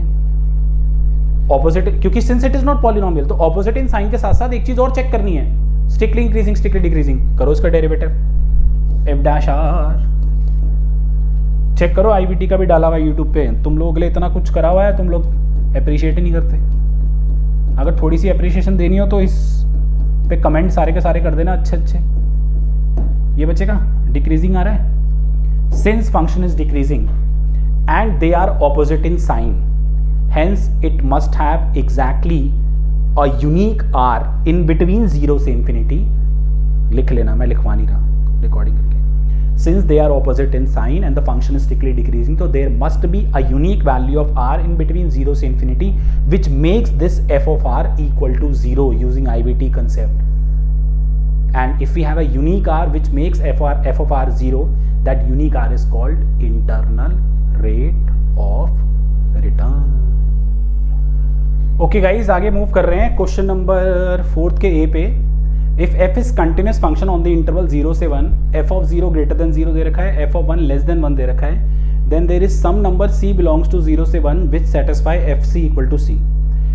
Normally किसी भी एक इंटरवल के बीच में अगर कोई ऐसा नंबर चाहिए होता है जिससे कि f of c बराबर c आ रहा हो, या हमने ज़्यादातर 0 वाला कंसेप्ट पढ़ा है, f of c बराबर 0 आ रहा हो, ताकि हम IVT लगा पाएँ। इसमें भी अब IVT लगा सकते हैं, बट इसमें थोड़ा सा चेंज करेंगे हम। क्या, ज़रा ध्यान से देखिए क्वेश्चन में 4th का A, इंटरवल दे रखा है 0 से 1, f of 0 पॉजिटिव है, f of 1 नेगेटिव है, तो हमें बताना है एक C होगा जिस पे f of c हो जाएगा। f of 1 लेस देन 1 है, आई एम सॉरी, ठीक है। अगर f of 1 लेस देन 0 होता तो एक पॉजिटिव एक नेगेटिव, तो f of c 0 मान लेते हैं, एक ना एक ऐसे। तो इस केस में क्या करेंगे, f of c मानना है, इसमें एक नया फंक्शन लेट कर लो, let gx is equal to f of x minus x for all x belongs to 0 से 1 के बीच में, ओके, ताकि f of c आएगा। ये अच्छा सवाल है, पहली बारी में थोड़ा सा मुश्किल है आप लोगों से होना, इसलिए मैं करा रहा हूँ। आप सबसे पहले g of 0 डालो, तो विच इज f of 0 माइनस में 0, f of 0 बचा which is positive.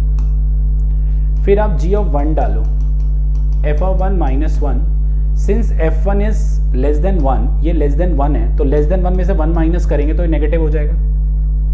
So it means g of 0 positive आ रहा है एंड g of 1 नेगेटिव आ रहा है।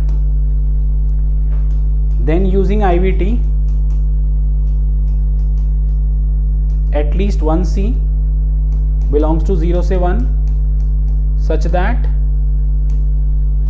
G of C is 0. बोलो, सो सिंपल. IVT के थ्रू G of C 0 हो जाएगा, क्योंकि एक 0 पे पॉजिटिव आ रहा है, 1 पे नेगेटिव आ रहा है, तो 0 से 1 के बीच में कोई ना कोई एक ऐसा C लाई कर रहा होगा जिसपे 0 होगा. नाउ G of X अगर ये है तो G of C क्या हो जाएगा? F of C minus C. Finally F of C equal to C आ गया. आई होप सो आप सबको क्लियर हो अच्छे से. Okay, cool.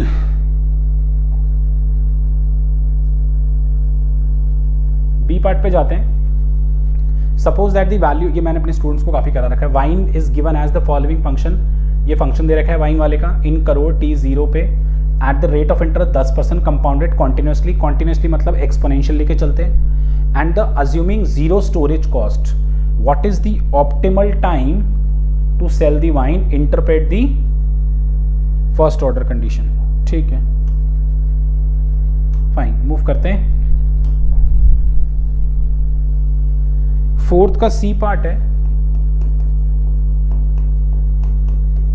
फोर्थ के सी पार्ट में आपको fx दे रखा है 1/2 ln 1 + x 1 माइनस, क्या कर रहा हूं मैं, सॉरी, बी पार्ट है, सॉरी यार. w of t is 1000 e की पावर √t/4. ठीक है, और रेट ऑफ इंटरेस्ट 10% है.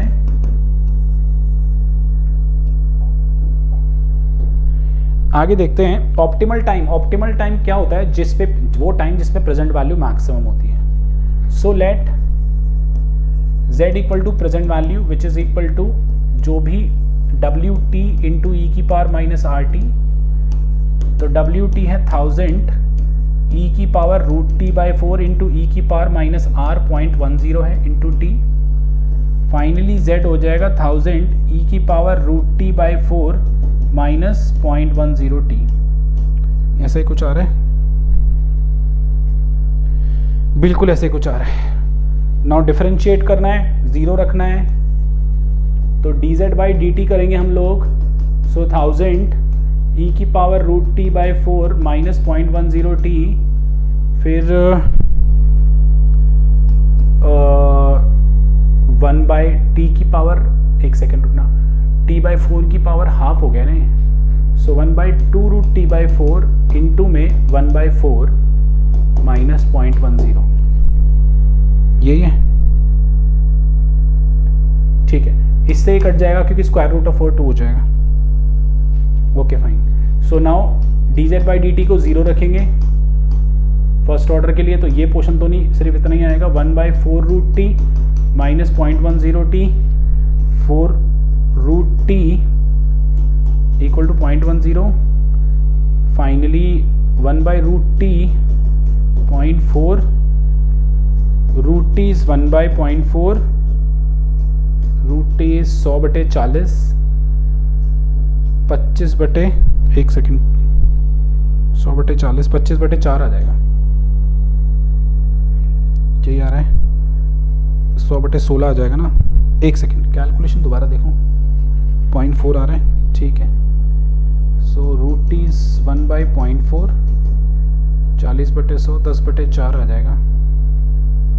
5/2 आ गया. स्क्वायरिंग कर लो, 25/4, ठीक है. कितना आ रहा है? 4.25 गया.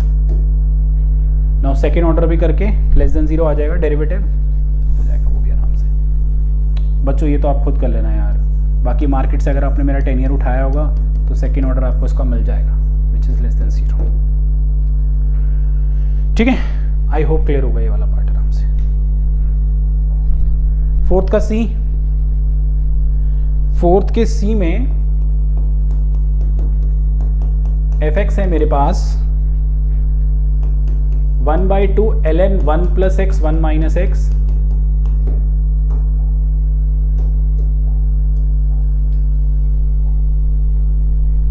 Does the function inverse of g, inverse के लिए derivative strictly increasing strictly decreasing आना चाहिए। If yes find the inverse of g dash half log 3।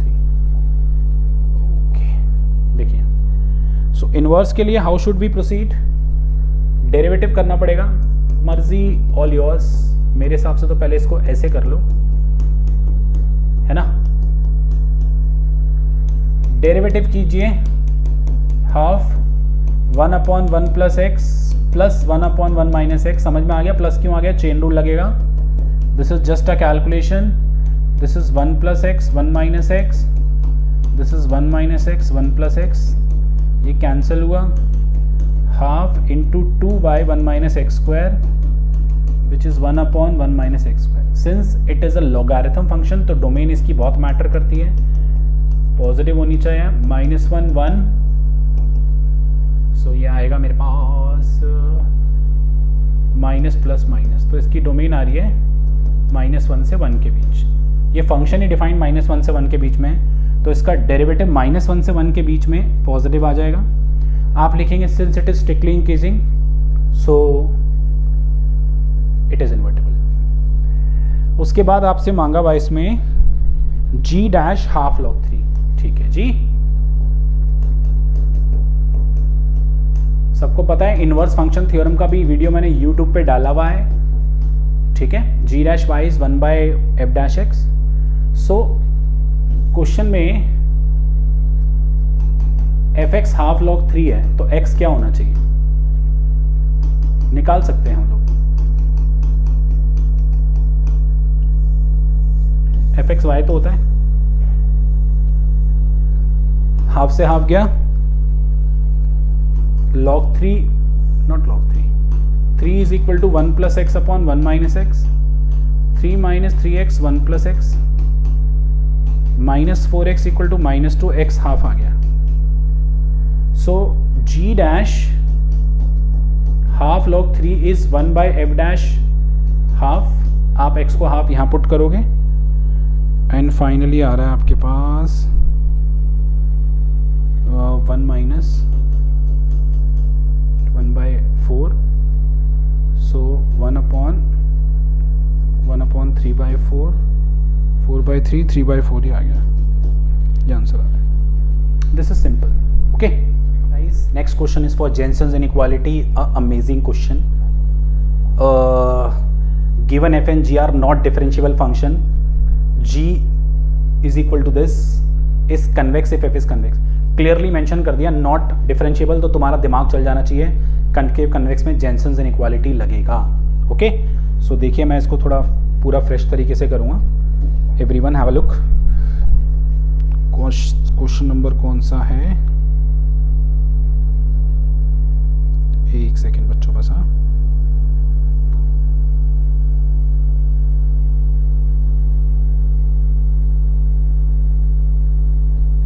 Fourth का डी।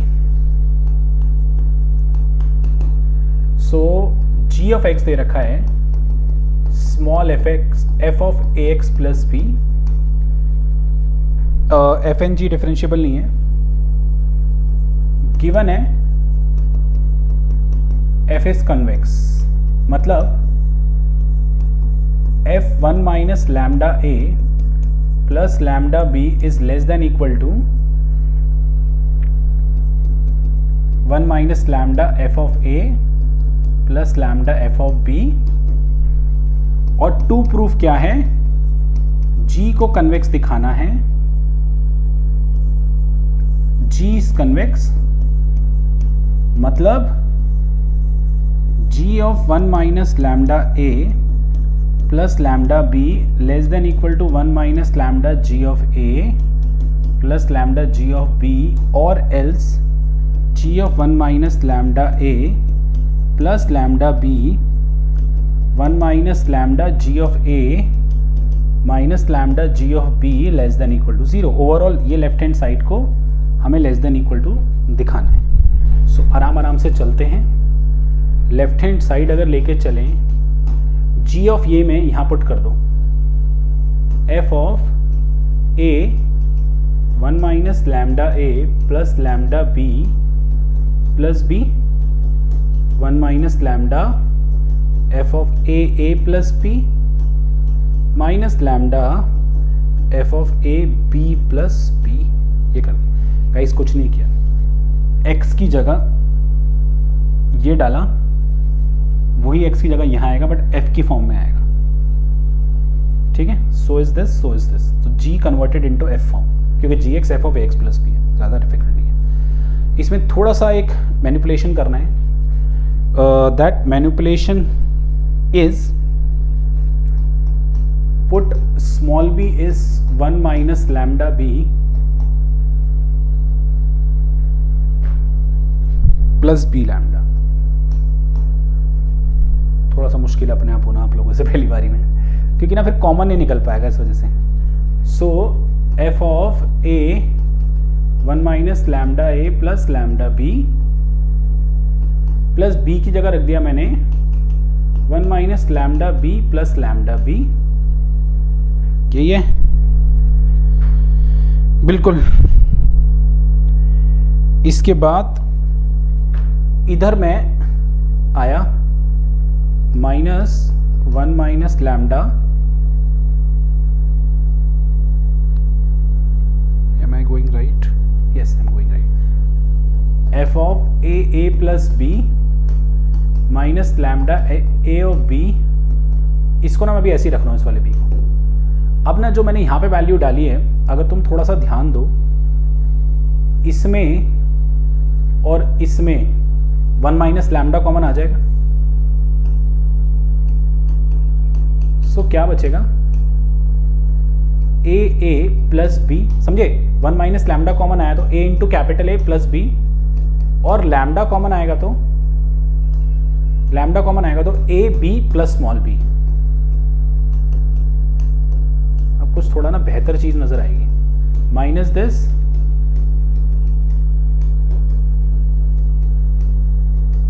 ठीक है, ये बचा। अब सुनो ध्यान से,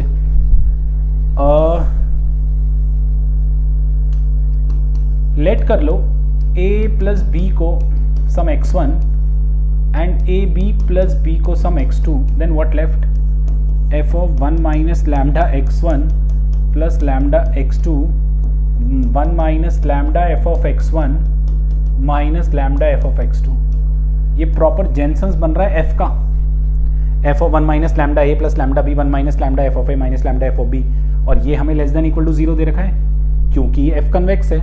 और यही पूरा पोर्शन सॉल्व होता हुआ रहा था, इसी की यही पूरा पोर्शन सॉल्व होता हुआ ये बन गया, जो कि less than equal to 0 proof हो गया, hence proved, hence g is convex. यार यही तो सॉल्व होता, g को सॉल्व करते करते f आ गया, ये गिवन है, और इससे less than equal to 0 g वाला पार्ट भी क्लियर है? कूल। ओके बच्चों, आगे बढ़ते हैं। नेक्स्ट है हमारे पास आंसर एनी, हम तो सारे करेंगे। The graph of the equation x square y minus 3y cube equal to 2x passes through the -1 1। Find the slope of the graph at this point, find the point where the function is not differentiable, does the curve have horizontal tangent. Basic सा सवाल है ये, बहुत ही ज़्यादा basic सा, और इसको मैं करने में बहुत ज़्यादा समय लगाऊंगा भी नहीं। 5th का ए, आपको एक सेकेंड क्वेश्चन फंक्शन देख लो, मैं एक्स स्क्वायर वाई, ठीक है, x square y minus 3y cube equal to 2x। आपको सबसे पहले स्लोप निकालनी है तो dy by dx निकालना पड़ेगा। So differentiate both side with respect to x, x square dy by dx plus y into में 2x माइनस में 9y square equal to 2, 9y square dy by dx equal to 2, ऐसे कुछ बच रहा है। So finally manipulation से मैं dy by dx direct लिख रहा हूँ, 2 माइनस 2x अपॉन में x स्क्वायर माइनस में 9y स्क्वायर आ रहा है। डेरिवेटिव निकालना है एट 1, -1, यानी x 1 है और y -1 है। पुट करोगे इसमें तो -12 आएगा। प्लीज़ कैलकुलेशन मिस्टेक हो तो कमेंट पे मुझे बता देना, मुझे पर्सनली बता देना, कमेंट मत करना, मुझे पर्सनली बता देना। अब कह रहा है point where they are not differentiable, तो नॉट डिफरेंशिएबल वहां होता है when dy by dx is not defined। ठीक है बच्चों, और dy by dx ये तो dy by dx not defined कब होगा, जब डिनोमिनेटर 0 होगा, यानी x square equal to 9y square होगा, यानी x equal to plus minus 3y होगा। सो x इक्वल टू 3y और x equal to minus 3y इस वाली इक्वेशन में डालेंगे। फाइनली क्या क्या पॉइंट्स आ रहे हैं, जब x इक्वल टू 3y वहां डालेंगे, सो एक तरीके से वो 9 हो जाएगा, y cube minus 3y cube equal to 6y हो जाएगा। 6y cube minus 6y equal to 0, 6y common लेंगे तो y स्क्वायर माइनस 1, y आ गया 0 1 एंड माइनस 1, और y को 0 डालेंगे तो x 0, y को 1 डालेंगे तो x 3, y को माइनस 1 डालेंगे तो x माइनस 3। ठीक है, तो 0 0 1 3 1 3 माइनस 3 माइनस 1, इधर x को माइनस 3y डालोगे, so 9y cube 3y cube is equal to minus 6y। So ये आ जाएगा 6y cube plus 6y common लोगे, y स्क्वायर प्लस 1, यहाँ से y सिर्फ 0 आएगा तो x भी 0 हो जाएगा। तो 0 0 1 3 1 3 माइनस 3 माइनस 1 ये पॉइंट्स आ गए। फिर हॉरिजॉन्टल टैंजेंट मांगे। ठीक है, हॉरिजॉन्टल टैंजेंट किस कंटेक्स्ट में मांगे वो देखें एक बारी। Find the point, does the curve have horizontal tangent. Horizontal tangent क्या होता है, जहां पे डेरिवेटिव 0 होता है, सिंपल है ना। सो डेरिवेटिव को 0 रखो, सो 2 माइनस 2yx इक्वल टू 0, यानी xy इक्वल टू 1 आ रहा है। फिर xy इक्वल टू 1 यहां पुट करोगे, या y की वैल्यू 1/x यहां पुट करोगे। सो बच्चों ये x की वैल्यू 1/y यहां पुट करोगे ना जब आप, तो आपके पास y4 इक्वल टू माइनस 1/3 आ जाएगा, which is not possible, hence there is no horizontal tangent. So this question is easy, not difficult as such. Fine, आगे बढ़ते हैं। 5th के बी के फर्स्ट पार्ट पे कह रहा है find the limit x belongs to infinity, m और n है, m और n दोनों नेचुरल नंबर है। अब सब कुछ डिपेंड करता है नेचुरल नंबर की पावर पे। वैसे मैं आपको नॉर्मली ये सवाल अगर बता दूं तो ये एक तरीके से नेचुरल नंबर है तो पॉलिनोमियल हो गया। अगर आप m कॉमन लोगे और नीचे से n कॉमन लोगे तो ऐसा बच जाएगा 2/x की पावर m प्लस 3 1/x की पावर n माइनस 1। अब सब कुछ इस पर डिपेंड करता है। अगर m n से बड़ा है तो इन्फिनिटी माइनस, मतलब ये पॉजिटिव हो जाएगा एक तरीके, तो एक तरीके से इन्फिनिटी की पावर पॉजिटिव नंबर इन्फिनिटी हो जाएगा। m n से छोटा है ये नेगेटिव हो जाएगा, इन्फिनिटी की पावर नेगेटिव नंबर 0 हो जाएगा। m और n बराबर हैं, ठीक है, तो एक तरीके से ये वाली वैल्यू अगर मैं देखूं, सो ये 0 हो जाएगी, x की पावर 0 1 हो जाएगा, और something by infinity 0, something by infinity 0, 3 bye minus 1 minus 3 बच जाएगा। सो आई बिलीव यही आंसर आ रहा हो, एब्सोल्युटली यही आ रहा है। ठीक है, ये भी डुएबल सा क्वेश्चन था। उसके बाद इसका सेकेंड पार्ट है, लेट एफ एक्स ये दे रखा है, where p and q are positive constant, can you define function at x equal to 0 so that make the function continuous at x equal to 0। So basically continuous बनाने के लिए limit x belongs to 0 देखना पड़ेगा, F x क्या आ रहा है। Okay, सो जब आप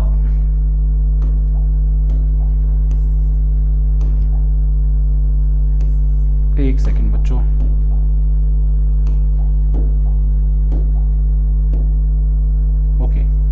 limit x belongs to 0, f x solve करेंगे, इस पे लिमिट लेंगे,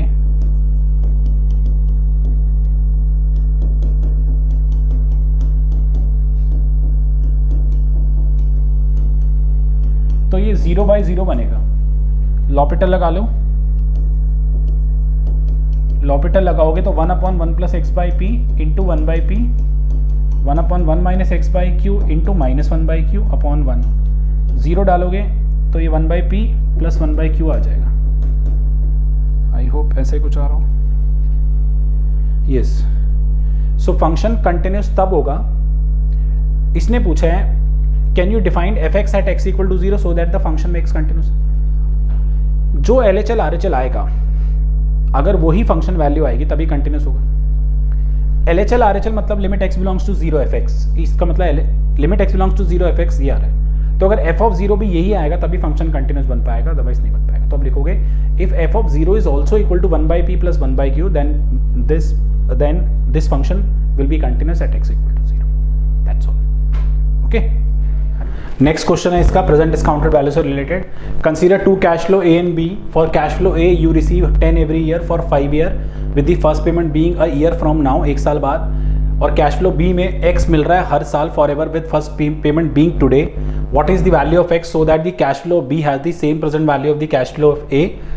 Given that the rate of interest is 6% per annum compounded annually. ये डुएबल सवाल है सॉरी, ये है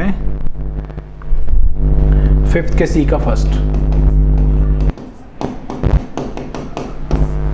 ओके, एक तो हमें 10-10 रुपए मिल रहे हैं,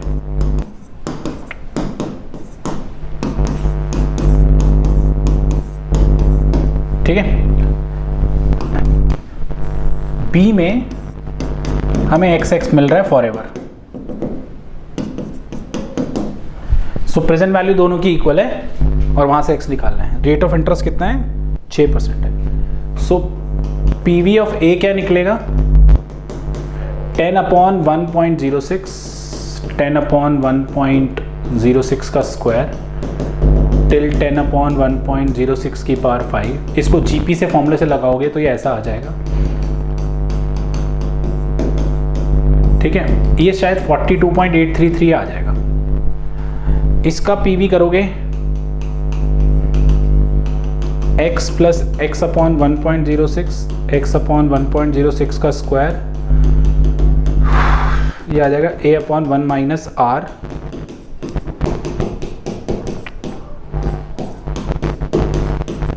दोनों को इक्वेट करोगे ना जब बच्चों तो 2.52 समथिंग आ जाएगा मेरे को जहाँ तक याद है। बाकी आप अपनी तरफ से कर लेना, हो जाएगा, कोई ज़्यादा डिफिकल्ट है नहीं क्वेश्चन।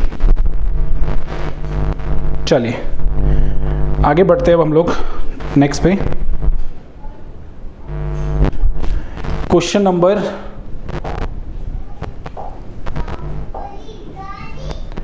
इसका सेकंड पार्ट, इलास्टिसिटी निकालनी है। HX दे रखा है e की power fx gx, elasticity of fng निकालनी है इन टर्म्स ऑफ h की इलास्टिसिटी निकालनी है इन टर्म्स ऑफ fng। अच्छा आसान सवाल है, ज़्यादा डिफिकल्ट नहीं है। देखिए 5th के C का फर्स्ट सेकंड,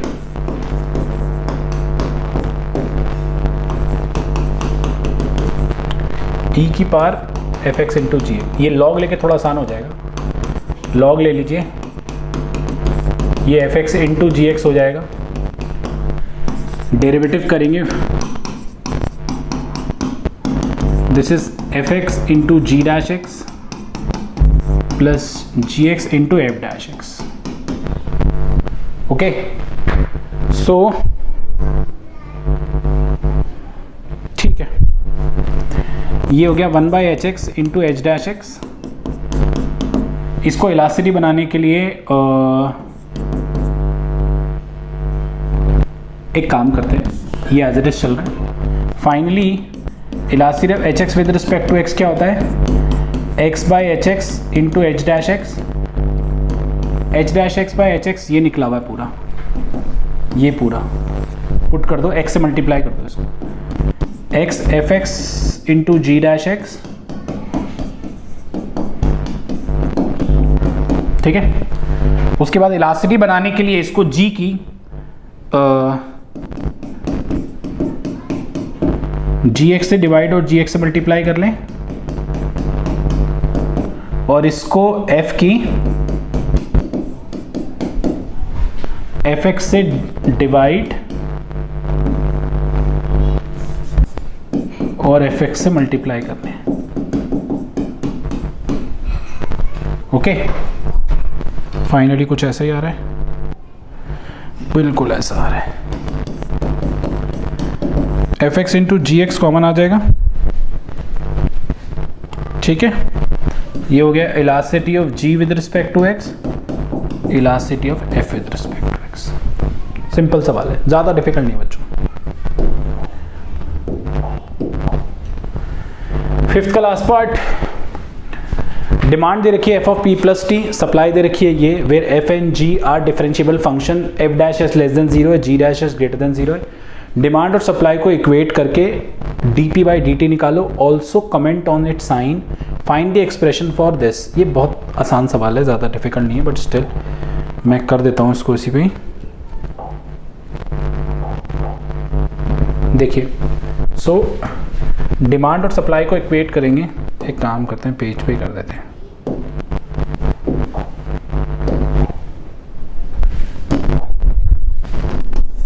फिफ्थ का डी, डिमांड है f of p plus t, supply है guys g of P,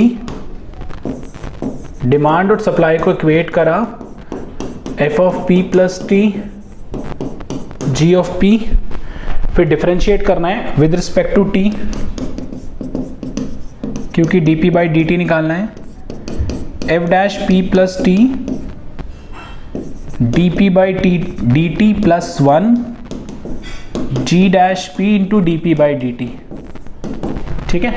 implicit function जैसे डेरिवेटिव करते हो, थोड़ा सा dp बाई dt वाली टर्म इधर उधर ले जाओगे, सो dp by dt coming out F dash p plus t ji dash P minus F dash p plus T.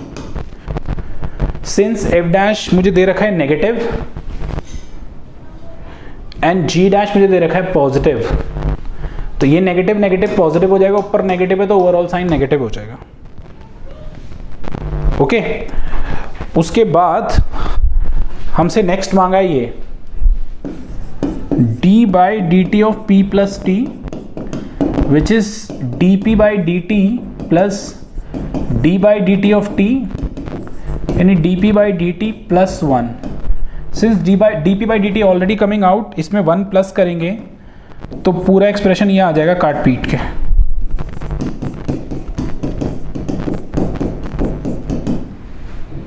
g dash positive है, f डैश नेगेटिव है, तो ये पॉजिटिव आ जाएगा। That's all. 5 question is done from my side. आगे पढ़ते हैं। Okay guys, 6 के ए पे मूव कर रहा हूं, देखेंगे जरा।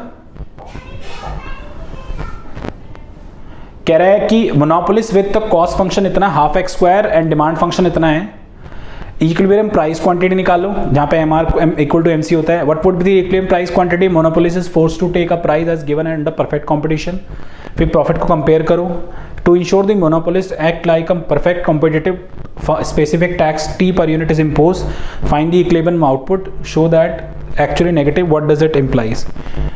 ये थोड़ा सा इकोनॉमिक्स से रिलेटेड क्वेश्चन है, तो बट डुएबल है, तो कोई दिक्कत नहीं है।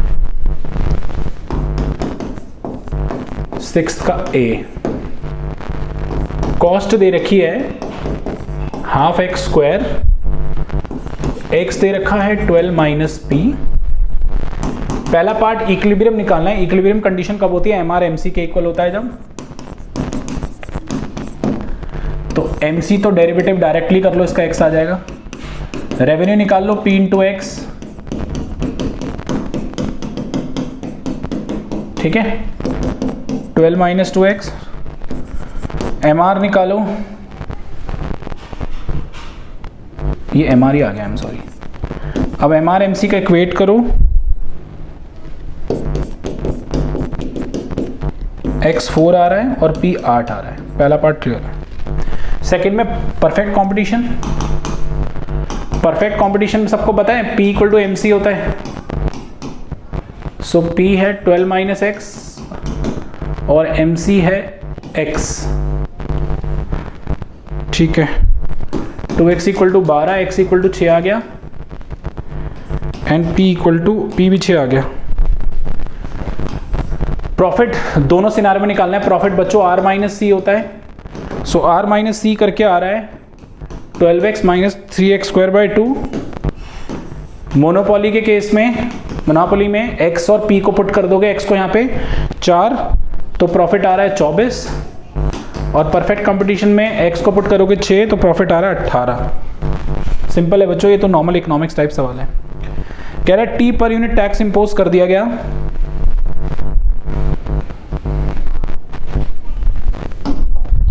सो जब tax t per unit impose कर दिया गया तो प्राइस जो हो जाता है वो mc प्लस टी होता है। ये पढ़ा हुआ है आप लोगों ने आई बिलीव।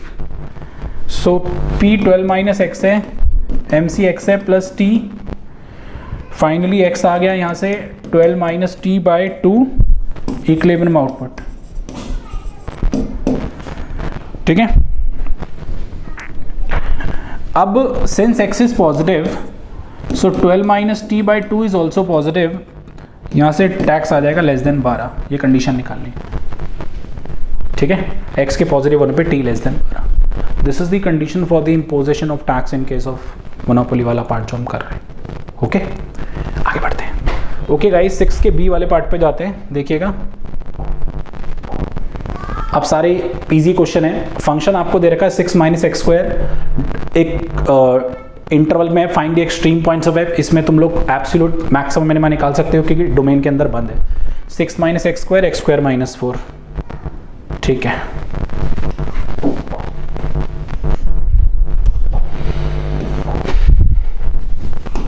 सिक्स के b का फर्स्ट fx है 6 minus x² x² minus 4।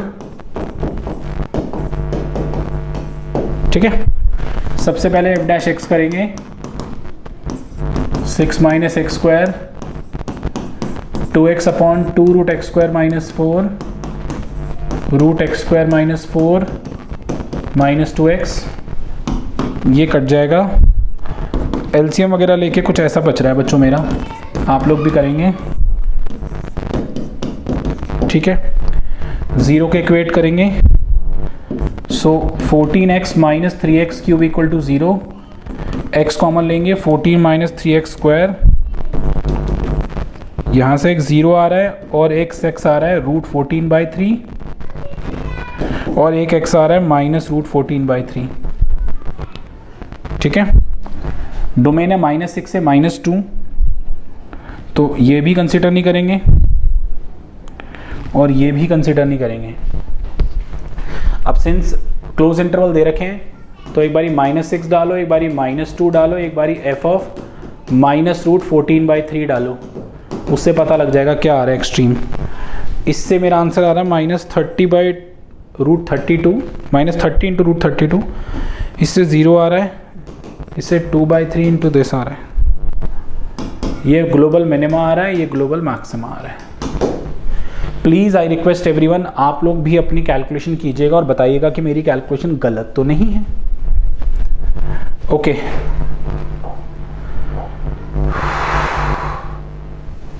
Determine the concavity and convexity of the following function. ये तो 2 मिनट में हो जाएगा।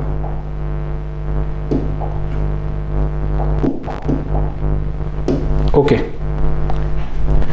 fx है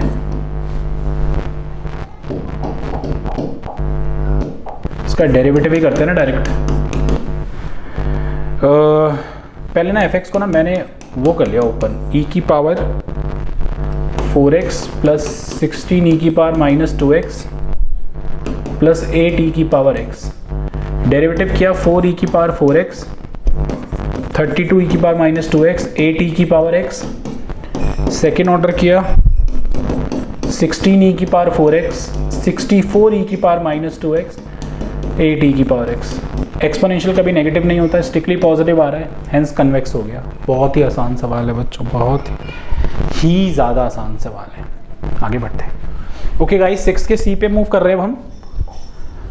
बड़ा सवाल है, f x x minus 2 l n x plus 1 दे रखा है, कहाँ इंक्रीजिंग डिक्रीजिंग है, एक्सट्रीम पॉइंट्स निकालो, ग्लोबल है या नहीं है, ग्राफ बनाओ, और ये अलग अलग पार्ट है। ठीक है जी, देखते हैं। अच्छा सवाल है। सिक्स्थ के सी का फर्स्ट एफ एक्स दे रखा है। ये कुछ भी चीज करने से पहले ना डोमेन लिख लिया करो, थोड़ा आसान हो जाएगा। ग्रेटर देन -1 से ही सब कुछ कैलकुलेशन करेंगे। पहले एफ डैश एक्स कीजिए, ये आ रहा है गाइस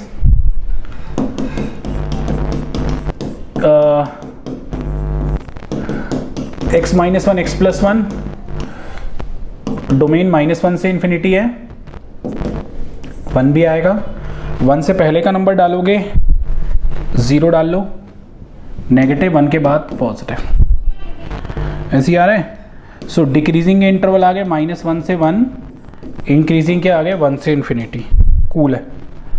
फिर sign of f dash x के बेसिस पे अगर मैं चेक करूँ मैक्सिमम मिनिमा, तो माइनस से प्लस जा रहा है, तो ये मिनिमा भी हो गया, लोकल मिनिमा। ठीक है। एंड सेकेंड ऑर्डर डेरिवेटिव के बेसिस पे कनकेव कन्वेक्स चेक कर सकते हैं, तो 2/x+1 का स्क्वायर आ रहा है, तो फंक्शन कन्वेक्स भी आ गया, मिनिमा भी आ गया। अब ग्लोबल है या नहीं है, so global maximum minima check करने के लिए ऐसा तो डायग्राम बना सकते हैं, बट सिंस हम चेक करेंगे, हम limit x belongs to -1 plus पे चेक करेंगे how the graph is behaving. So let x equal to -1 plus h,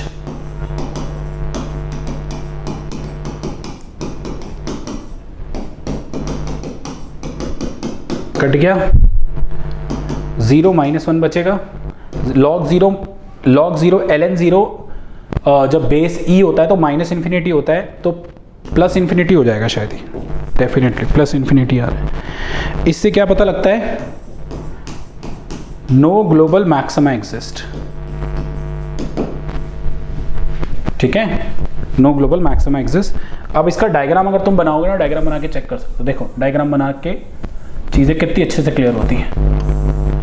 हमारी डोमेन है -1 से आगे ही बात करेंगे हम। मिनिमा 1 पे आ रहा था, तो 1 डालेंगे, log 1 0 होता है, और 1 पे वैल्यू 1 आ रही है शायद, नहीं, एक सेकेंड, हम लोगों के पास 1 पे मिनिमा आ रहा था, और जब हम 1 पुट करेंगे 1 -2 log 1 + 1, सो 1 -2 log 2 हो जाएगा ये। ठीक है, थोड़ा सा इस पे इसका पोस्टमार्टम करते हैं। देखो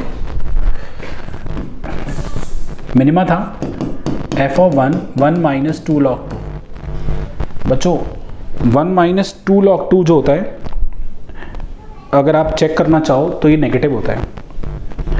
फिलहाल मैं आपको वैसे बता दूं, x के 0 पे तो 0 आ रहा है, इस पे मिनिमा है, 1 से पहले डिक्रीजिंग है, थोड़ा खुद ही दिमाग लगा लो, 1 से पहले डिक्रीजिंग है, 1 के बाद इंक्रीजिंग है, 1 पे मिनिमा है, तो 1 पे अगर यहाँ होगा, 0 पे 0 आ रहा है, तो ऐसे कैसे मिनिमा बनेगा, नो, तो 1 -2 log 2 नेगेटिव ही आएगा,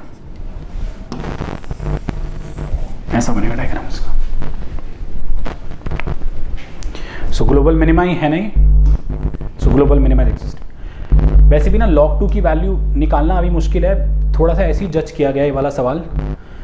1 से पहले डिक्रीजिंग है, 1 के बाद इंक्रीजिंग है। अच्छा डिक्रीजिंग मान लो 0 पे पॉजिटिव वैल्यू आ रही होती तो थोड़ा हम परेशानी में पड़ जाते हैं कि 1 पे पॉजिटिव भी होता ना, तो भी डायग्राम ऐसे बन जाता। बट सिंस 0 पे 0 आ रहा है, तो इसका मतलब है नीचे जाना पड़ेगा 1 पे इसको जाने के लिए। ठीक है,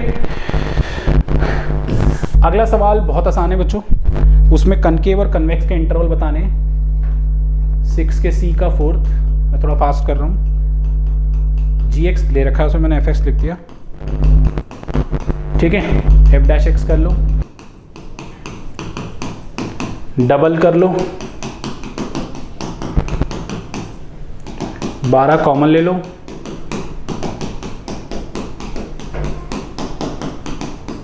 जीरो के इक्वेट कर लो,